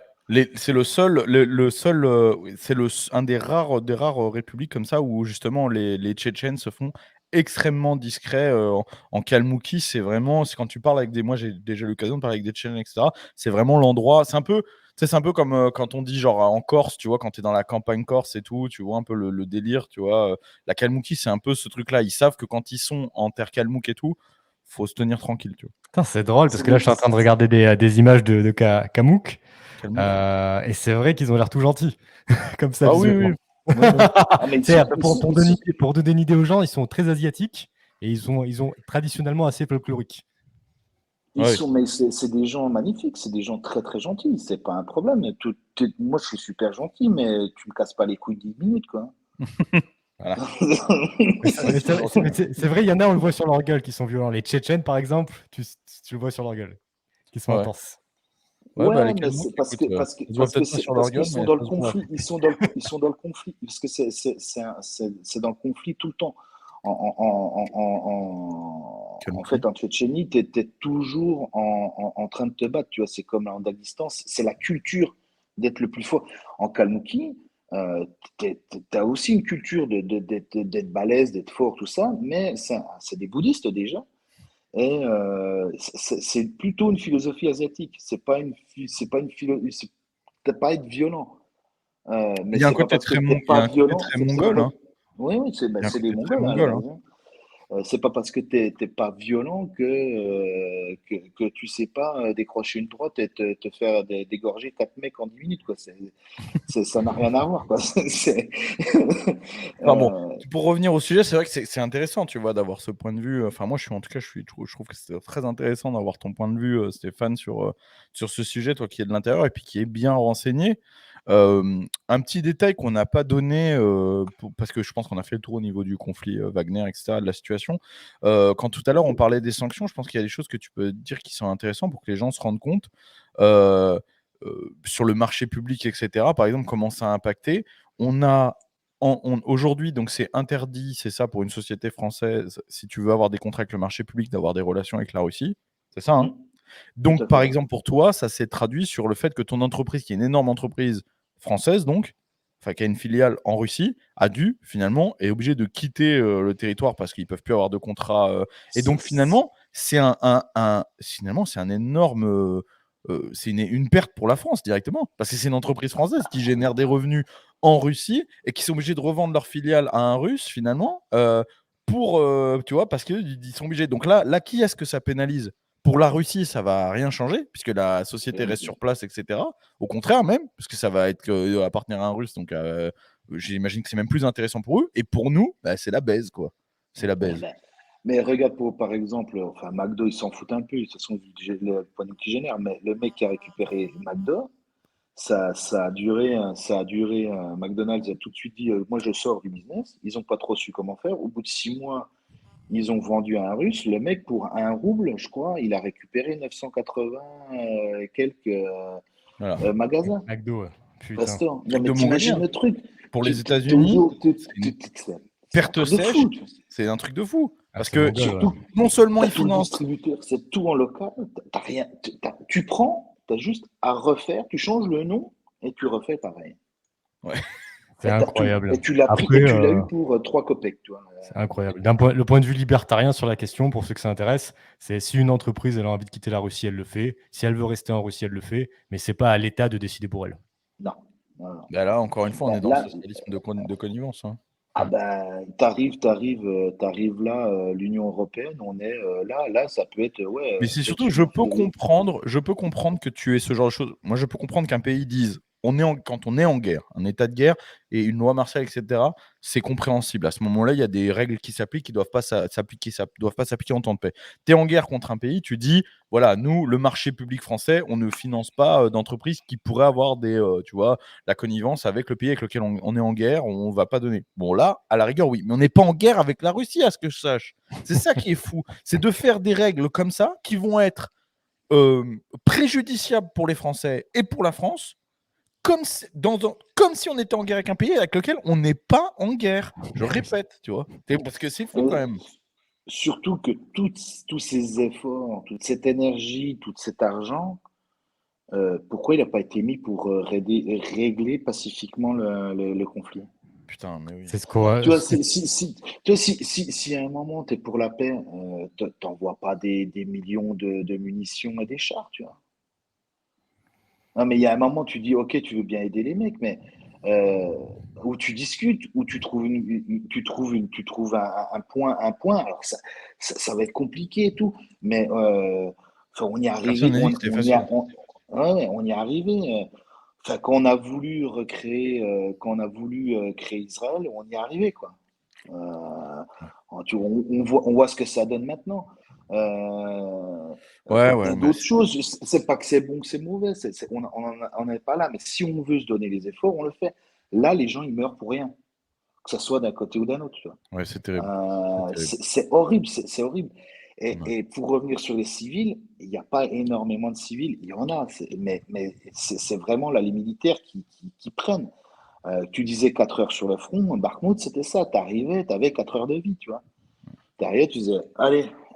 Eh, là, les gars, je vous l'annonce quand même, avec ce sujet qu'on a traité, si demain, il n'y a pas une vidéo je ne vais pas citer son nom, de Muriel Robin, le boomer à calvitie, le boomer grassouillet à calvitie, Muriel Robin qui titre Baptiste Marchais est un pro-Poutine, j'ai dit c'est un communiste. Ah, demain, alors, il va se régaler. Le petit grassouillet de service, là, il va se régaler. Muriel Robin, il va faire 12 vidéos. Grâce à moi, il va faire 200 vues au lieu de 100. Il va être refait, là. Il va se branler toute la nuit.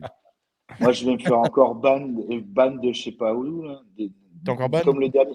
Non, non, mais comme le dernier coup que j'avais avec la viande d'ours, là. C'était super drôle, quoi. Enfin. Bon, en tout cas, Un merci like, un beaucoup. ban. Merci beaucoup, Stéphane. Merci de ton Mais de rien. intervention. C'était vraiment top. Parce que là, ouais, il nous reste plus énormément de temps, on va peut-être passer directement au deuxième sujet. En fait, Dis le ce que sujet tu veux. sur l'avortement, qui est un On aura gros, pas le temps gros du tout. sujet, on va se le garder pour une autre Ouais, je fois. pense ouais, t'as raison. Ce que je te propose, c'est que là, il reste 15 minutes. On peut peut-être se faire des questions-réponses avec le chat. Ouais, Et bonne ensuite, idée. on prendra des questions-réponses de tout le monde. Je vais Voilà. activer le chat pour tout le monde. Mais écoute, est-ce que tu restes avec nous, Steph, ou tu Ouais, prépares? ouais, bien sûr, bien sûr, Voilà. bien sûr. N'hésitez pas à poser des questions à Stéphane.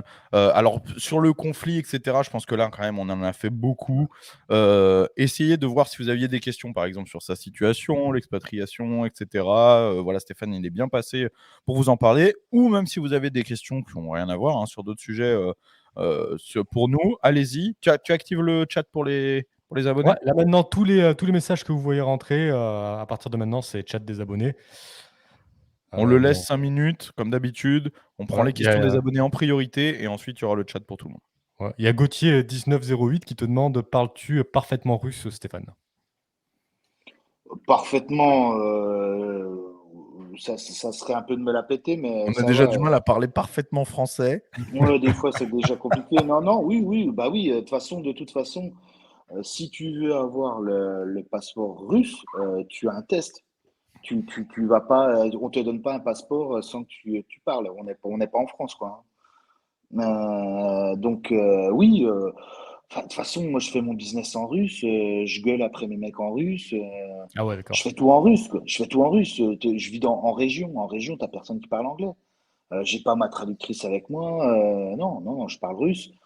Bah, je sais pas, mes projets ils se passent, je me fais pas arnaquer, les gens ils comprennent quand je veux quelque chose. Ouais, en gros, Je parle, je parle, tu parles très très bien russe. Bah, il m'a bah, quand même servi de traducteur la dernière fois, vous l'avez pu voir. Hein. j'ai des problèmes des fois de grammaire, parce que moi je l'ai pas appris, hein, je suis arrivé en Russie, je parlais pas un mot, hein. Je suis arrivé à poil niveau langage, hein. Tu veux Donc une on m'a prof? filé, Parce que j'ai des on profs m'a, de langue. mon premier taf, on m'a filé une carte, les GPS ne fonctionnaient pas à l'époque, hein. Une carte, une clé de bagnole, on m'a dit voilà, t'as qu'un chantier, je reviens dans 2 mois, je te rappelle ou tu m'appelles s'il y a un problème. Et t'es là, tu fais Déjà, c'est bordel. génial quand tu lis pas le cyrillique, tu as Attends, la carte et les panneaux qui sont en oh, cyrillique. Ça veut dire il faut que tu bah, regardes si ça ressemble au niveau des symboles. voilà. Je sais plus si je t'avais raconté la blague, mais en fait, un coup, je vais pour un rendez-vous client et je regarde le nom de la rue en cyrillique et tu as Leningradsky et Leninsky Prospect. Et en fait, le début, c'est exactement le même. Et moi, je focus sur le début, je viens d'arriver, quoi. Sauf que tu en as une qui est au sud et tu en as une qui est au nord, tu vois. Et quand tu traverses Moscou, parce qu'au début, j'étais à Moscou, tu peux te taper 5 heures de bouchon, quoi. Donc, je me tape 4 heures de bouchon, j'arrive, et là, j'arrive dans un no man's land, tu vois. Je sais quoi ce bordel. J'appelle le mec, il fait non, c'est pas là, là, tu t'es trompé, hein, c'est l'autre. Oui. Je fais bon, bah, on se verra demain parce que là, il faut que je retourne de l'autre côté. Il me fait ah bah ouais, hein. Et la journée, j'ai passé 8h30 dans ma caisse. Ça faisait la deuxième semaine que je bossais, quoi. 8h30 dans ma caisse à faire l'aller-retour. Des galères pas possibles. Je suis parti, mes premières missions, je suis parti, j'ai fait énormément de régions. Moi, j'ai pratiquement bossé qu'en région. Des sketchs, tu Pauvre, parles pas la j'imagine. langue, tu baragouines, tu J'imagine. machin, Ça me rappelle quand tu t'es j'étais sur. en Géorgie. Parce que alors le géorgien, c'est encore un autre alphabet. Alors là, Ah ouais, carrément, on dirait même pas un alphabet. On ah dirait bah juste des non, griffes. non. Ça Eh ressemble à rien. Mais je te jure, frère, si vous savez pas ce que c'est le géorgien, tapez géorgien sur Google. On dirait littéralement des gribouillis. Et Oh, quand moi j'étais en Géorgie, en plus le géorgien, il n'y a pas beaucoup de monde qui le parle. J'étais en Géorgie pour une compète. T'es là, tu ne peux rien lire, même pas reconnaître, même pas ah bah essayer de non. prononcer, rien. Vraiment, t'es là et tu fais bon, bah, c'est comme s'il n'y avait pas de panneau, quoi. Et puis, aiguise pour, enfin, Baptiste Cissé, mais moi, à la base, avant, j'ai fait la Chine, l'Afrique. J'avais déjà passé dans d'autres pays déjà exotiques, tu vois. Ah Et ouais. t'arrives en Russie, je dis, putain, c'est quoi ce Ah ouais, là, délire? c'est intense, quoi. Ah non, mais c'est un truc de fou. T'as plein de taf. À l'époque, pour juste acheter, par exemple, une boîte de boulons, il y a 16 ans, il fallait que tu ailles au marché, machin truc. Tu commandais pas sur Amazon ou quoi que Ah ce soit, tu vois. ouais. Ah oui, c'était dans le Les passé encore, taxis, quoi. les taxis, tu te mettais au bord de la route, tu faisais ça où les mecs ils s'arrêtaient Oui, et oui, puis comme tu il y a négociais quelques années. ta course. Voilà, là c'est juste, c'est Ah juste fou quoi. ouais. Et d'ailleurs, pour la Maintenant, petite anecdote, Staline était géorgien. Et pour rebondir sur ce que tu viens de dire, Steph, il y a une question intéressante. Quelle est la vision générale des Russes vis-à-vis de l'URSS? c'est une grande question. T'as les gens qui le regrettent, qui l'ont vécu parce que ben c'était pas compliqué l'URSS. Hein, tu te levais le matin, tu allais au taf, tout était prêt pour toi, tu vois, tout était fait. Mais donc Euh, socialiste, quoi. Mais est-ce que je peux te poser Ah, la question plutôt comme ça? Quel est le pourcentage de Russes qui regrettent l'URSS selon toi? bah déjà, il faut Bah, savoir les ceux qui l'ont vieux, vécu, parce que maintenant, les vieux, donc 25-30%, je pense. Ok. moi j'ai déjà beaucoup parlé à des Russes qui regrettent l'URSS. Et encore une fois, c'est là que tu vois qu'on a une vision. Pourtant, moi qui suis un anticommuniste total, etc., moi ça me convient absolument pas. Mais tu vois, je suis toujours, je fais toujours un pas en arrière vis-à-vis de la propagande. C'est toujours, tu sais, de notre point de vue, tout est toujours horrible quand ça nous, c'est pas nous, c'est toujours les gens, ils étaient tous horribles. J'ai travaillé avec des mecs qui disaient bah moi à l'époque du RSS j'étais mieux loti parce que j'avais un bon salaire, l'essence était gratuite, hein, faut pas oublier, on te donnait les barils d'essence, etc. Pour partir en vacances, bah, c'était La tout simple, hein, tu santé. avais tes chèques vacances, etc. Tu partais en Mais je vacances, pense qu'en en URSS, quand tu étais du bon côté, quand tu étais fonctionnaire, quand tu étais du côté de t'avais l'État, que des fonctionnaires déjà, hein, de toute la façon. vie, il y Ouais. avait que des fonctionnaires, la vie pouvait être pas Ouais. mal, mais il y avait aussi les goulags, les famines, Non, mais bien sûr, mais en il y avait fait, des choses horribles. encore une fois, Alors, voilà, le problème, c'est de voir tout sous cet angle-là. Ah Alors, oui, c'est aussi, tu as les gens qui font les mêmes ce que tu viens de dire, tu entends le discours mot pour mot vis-à-vis de la monarchie française. Tu as des gens qui vont te dire ah ouais, la monarchie et tout, c'était bien quand tu étais du bon côté, parce que sinon, les famines des paysans, la peste, les machins. Alors Non, qu'en parce fait, que là, on peut parler de stats. On peut parler non, mais de oui, mais millions de encore une morts fois, de voilà, c'est pour ça que famine. je dis que, en fait, après, une fois que tu regardes, tu mets le nez dans les stats, etc., c'est pas aussi drastiquement éloigné. Et encore une fois, je suis pas en train de défendre l'URSS, je dis juste que, tu vois, c'est un biais qu'il faut réussir à quand même à se dire. Ouais, Non, moi, je non, mais pense S'il que y a 30% il des y a gens un qui le regrettent, fantasme. c'est pas pour rien, entre guillemets. C'était clairement pas mieux pour moi. Clairement, pour moi, c'est l'horreur comme système. Mmh. Mais on comprend, tu vois, tous ces gens qui aujourd'hui regardent en France, votent pour plus de socialisme, plus de règles, etc. C'est parce que les gens aiment être dans un cocon, qu'on s'occupe des OK. choses pour eux, à n'avoir aucune responsabilité. Et l'URSS, c'est la panacée de ça. Tu peux te dédouaner de tout. Tout est pris en charge. Ta filière, ton travail, machin, tout. T'as rien à faire à part te lever le matin, faire le truc. Et puis voilà, t'as la vie du mec moyen qui aura, tu vois, tout qui tombe OK, comme mais donc ça. tu peux comprendre ceux qui regrettent l'URSS, mais de ton point de vue personnel, ça reste de la merde. Mais moi, parce que moi, je suis un amoureux de la liberté. Voilà, on est Mais d'accord. quand j'entends des mecs, en fait, le problème, moi, c'est quand j'entends des mecs, des Français, des boomers, comme par exemple là, l'autre connasse, typiquement, elle, si tu lui demandes, elle va te raconter que l'URSS c'était l'horreur et tout, alors que finalement, c'est le système qui lui convient parfaitement, tu vois. Puisqu'elle, elle vote pour une politique, tu vois. C'est des gens ils veulent pas être entrepreneurs, ils veulent absolument être salariés, ils veulent pas, tu vois ce que je veux dire. Donc en fait, c'est ce qu'ils demandent de lever le maximum, tu vois. 100%. Et Est-ce que tu veux rajouter quelque chose, Stéphane? bah, ceci, moi non plus, moi je suis pas fan de l'Union soviétique. Mais quand tu dis que tu es du bon côté, en France, si tu. Ah, on t'entend plus. Ah mince, on a perdu Stéphane. Ça a coupé, Steph. C'est peut-être la batterie de. Vous m'entendez? Vous Voilà, c'est m'entendez? bon. Ouais. Ouais. C'est-à-dire, en France, c'est pareil. Si tu es du bon côté, ça se passe bien, quoi. Si tu es du côté Oui, ouais. D'accord. un petit peu subversif, ça se passe pas très bien, quoi. Ouais, voilà, c'est vrai que c'est un peu ça que je voulais en venir, c'est qu'en fait, On est critiquer toujours dans le même. voilà, on a tendance, les gens qui critiquent ce genre de système, etc. Nous, en fait, nous, on peut être critique de ce genre de système parce qu'on milite pour quelque chose de différent, mais c'est toujours un peu terrible d'entendre des critiques, d'entendre des gens qui favorisent la France d'aujourd'hui, le système Macron, etc., critiquer d'autres systèmes comme si eux vivaient dans un système qui était absent de ce genre tu vois, de problème, quoi. Je veux dire, à partir du moment où tu dis, comme nous, la France est un espace aux libertés restreintes, il y a un problème quasi dictatorial en France, etc., tu peux te permettre de dire qu'il y a un problème avec l'URSS. Mais dire, oh là là, la Russie, c'est vraiment l'horreur, l'URSS, c'était l'horreur, et à côté de ça, dire Macron, c'est un mec bien, tu vois, là pour moi, il y a une vraie dichotomie. Il y a un problème, tu vois. Là, t'as les fils qui se touchent, quoi. Ils ont même soudé, quoi. Après, c'est des questions de propagande, hein. Il y a de la propagande dans tous les pays, autant en France qu'en Oui, oui, Russie. oui. Et, Je vais te poser une question un peu plus concrète parce que je sais que des généralités comme ça, c'est pas forcément simple à répondre. Il y en a une non, de Gwendal 569. Est-ce qu'il y a des traces de Napoléon en Russie? bien sûr. Ouais. Bien sûr, bah, Borodino, hein, il suffit de voir, tu as Giscard d'Estaing qui est venu inaugurer, il y a 1 mètre carré de terre française à Borodino. Et tu poses le pied, tu es en France. C'est un bout de terre française. Et tu vas, moi je suis allé à la Constitution, tu vas. Dernièrement, à Samara, on a eu une descendante enfin, son grand-père faisait partie du corps expéditionnaire pour la Première Guerre. Elle a fait une exposition à Samara sur son grand-père. Il y a eu des lettres décrites. Il y a eu quand même 30 000 Russes qui ont été envoyés à cette époque. C'est vrai. Napoléon, alors forcément, on nous chambre toujours, on dit ah, même lui, il n'y est pas arrivé. Je rappelle, le seul qui arrive à envahir la Russie, c'est l'arrière grand-père. C'est ta femme. C'est ta femme, ouais.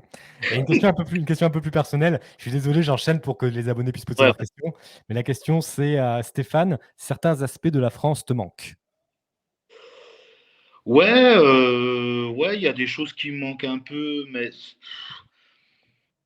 Déjà, Stéphane, il connaît un très bon restaurant français à Moscou. Si c'est pour la bouffe, on a été en manger ensemble. Peut-être reformuler la question, c'est est-ce que parfois tu penses à revenir en France ou pas du tout pour t'installer? Alors, j'y ai déjà pensé, et puis quand je reviens, je me dis: «Non, j'ai pas envie d'y retourner, quoi». Ouais, je savais ça, ouais. Après tout dépend, hein, tu sais, tu es à 15-25 000 balles en France, par mois, dans un truc sécurisé entre bobos, ça se passe bien, hein. Oui, C'est voilà, cool, hein, tu vois? Il y a pas de souci, c'est comme tout, hein. Après, ouais, ça me manque sans me manquer parce que tu ça, c'est comme Baptiste, il arrive un moment où, tu vas te prendre la tête, parce que tu as des mecs qui sont, où on dit: «Oui, on est un pays, on discute, on est ouvert, machin», et en fait, les mecs, ils sont fermés, mais un truc de fou, quoi. Tu peux pas avoir une discussion, en fait, souvent la France te manque, mais pas les Français. ouais, c'est ça, ouais, c'est un peu ça, ouais. C'est un peu le problème, quoi. C'est qu'en France, il y a beaucoup de Français. Et c'est con parce que tu as plein de mecs bien, enfin, Ils sont heu, noyés dans la moi je masse, les pauvres. moi je viens du fin fond de la Haute-Saône, tu vois? Tu as le côté campagnard, c'est rigolo, quoi. Bon, c'est un peu bourrin, machin truc, mais tu as des chouettes gens, tu vois? Tu as des gens qui Bah veulent oui, vraiment, évidemment. Mmh. et ils peuvent rien faire, tu vois? Ah bah oui, non, c'est sûr et certain. Bah, déjà tous les gens qui, écoutent Radio Dixie, ça représente pas la majorité des Français malheureusement et c'est Oui, vrai non. que, j'ai du mal parfois aussi quand je rentre en France sur cet aspect-là. Une autre question, un changement un peu de sujet, peut-être que Baptiste, tu pourras commencer à répondre. Est-ce que tu veux nous donner ton avis sur le refus d'obtempérer à Nanterre qui était légitime à à mon avis et je parle à la place de l'abonné?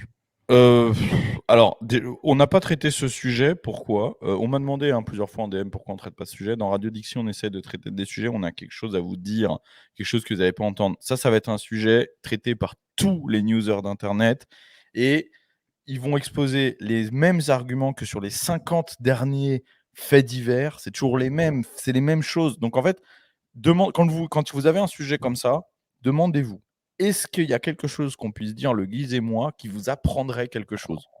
Non. C'est-à-dire, on va vous répéter des choses que vous savez déjà, sur des sujets, je veux dire, qu'est-ce qu'on va dire? Qu'est-ce que je vais dire là-dessus? «Oh là là, putain, les mecs, ils font chier, ils font n'importe quoi. Oh là là, les flics, ils ont pas le droit de se défendre». Oui, ça va, on sait, tu vois? Ça fait 50 fois. Il y a rien de nouveau depuis le dernier refus d'obtempérer. Il y avait rien de nouveau de celui d'avant. Rien de nouveau, depuis l'agression à Bordeaux, les autres agressions, tout pareil. Il y a rien. Regardez n'importe quel autre taper ça. Regardez n'importe quel autre newser de droite.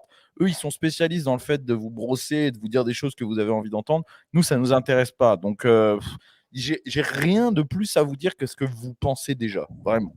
Voilà. Enfin, Bah, moi, en tout justement cas. pour revenir là-dessus, pour le pas par rapport au sujet en tant que tel, mais par exemple le débat d'aujourd'hui, Eh oui, il y a plein de gens qui sont, pas d'accord avec moi, il y a plein de gens qui sont pas d'accord avec Baptiste ou Stéphane et puis c'est pas grave, on en discute mais voilà, c'est ça. et c'est Au bien moins, vous normal. entendez d'autres choses, tu vois? Ouais. Donc, c'est ça le but. Nous, ce qu'on essaie, c'est de traiter des sujets qui sont pas traités 1 milliard de fois partout ou alors sous des angles différents. Et là, sur ce genre de truc, vraiment, il y a rien à dire, hélas. Mmh, tout à Rien à fait dire et du là, tout. il y a Julius, Magnus91 qui nous dit: «Stéphane, il a vraiment l'air trop gentil». Il est gentil. Il y a Zemmour H1 qui nous demande, «Stéphane, est-ce que tu soutiens un candidat politique en France ou est-ce que c'est indiscret comme question?» Non, c'est pas indiscret parce que, en fait, ça va être, vite, moi, je pense que, enfin, mon point de vue personnel, avant de soutenir quelque chose de politique, il faut déjà se soutenir soi-même et essayer de se bouger le cul. La politique, elle va pas t'emmener que dalle, que ça soit droite, gauche, extrême droite, extrême gauche. En fait, j'en ai strictement rien à foutre. Ils ne t'emmèneront rien du tout. Dans la On a le même point de vue. vision de comme moi je la vois. Ça ne te changera rien à ta vie. Tu te lèveras le matin, ça ne changera rien à ta vie. Alors peut-être, sauf s'il y a un mec qui passe et qui dit voilà, On il faut refond tout. les barbus. Mais merde quoi, il faudra que je me Bah, en rase. fait, ça peut changer le contexte économique, mais ça t'empêche pas de te sortir les doigts du cul et de faire Non, quelque chose non, de ta vie. pas dans le climat dans lequel on vit. Non, Pas non, dans le clivage politique qu'on non, a. non, C'est-à-dire, et on parle pas de je pense pas que Stéphane dise la politique de manière générale change rien. C'est la politique en France telle qu'elle est aujourd'hui. Il y a aucun candidat qui va changer ta vie. C'est puisque tout ce qu'il propose finalement, c'est C'est la voilà, tu même vois? Dans chose les candidats à à quelques mais pourcentages près. même ailleurs. Regarde, regardez en Italie. Oui, oui, c'est voilà. vrai, mais après, tu vois, il y a quand même des endroits où, par exemple, quand les communistes prennent le pouvoir au Venezuela et qu'il y a Ouais, 50 ans, c'était le Voilà, pays bah, le oui, plus riche du mais monde. si tu vis parle dans un parle climat comme ça, bien sûr. Il y a Pierre Bègue qui nous dit: «Question pour Stéphane. Comment se passe la vie rurale et la chasse en Russie? As-tu des documentaires à proposer dans le même esprit que Bat versus Wild?» ah bah, des chaînes russes, de chasse et de pêche, tu as à foison, hein. T'as même aussi un truc de cuisine où bah, tu connais Baptiste, c'est le mec Ouais. qui cuisine des dromadaires, des Ouais, il est incroyable, lui. c'est un mec du Caucase et il commence la vidéo, déjà il se met un pichet de rouge et puis après Ah, il est incroyable. Il fait non mais des génial, boas au barbecue, des trucs de ouf, c'est ouf, ouais. c'est ouf, Il c'est fait des juste millions de vues d'ailleurs. ouais, bah, je peux en partager, ouais, après je peux laisser mes coordonnées sur le chat ou quoi que ce soit si les gens veulent avoir quelque chose ou s'ils On veulent des mettra ton Instagram en ouais, description. Ah pas bah de souci, parfait. Ouais. pas de souci, quoi.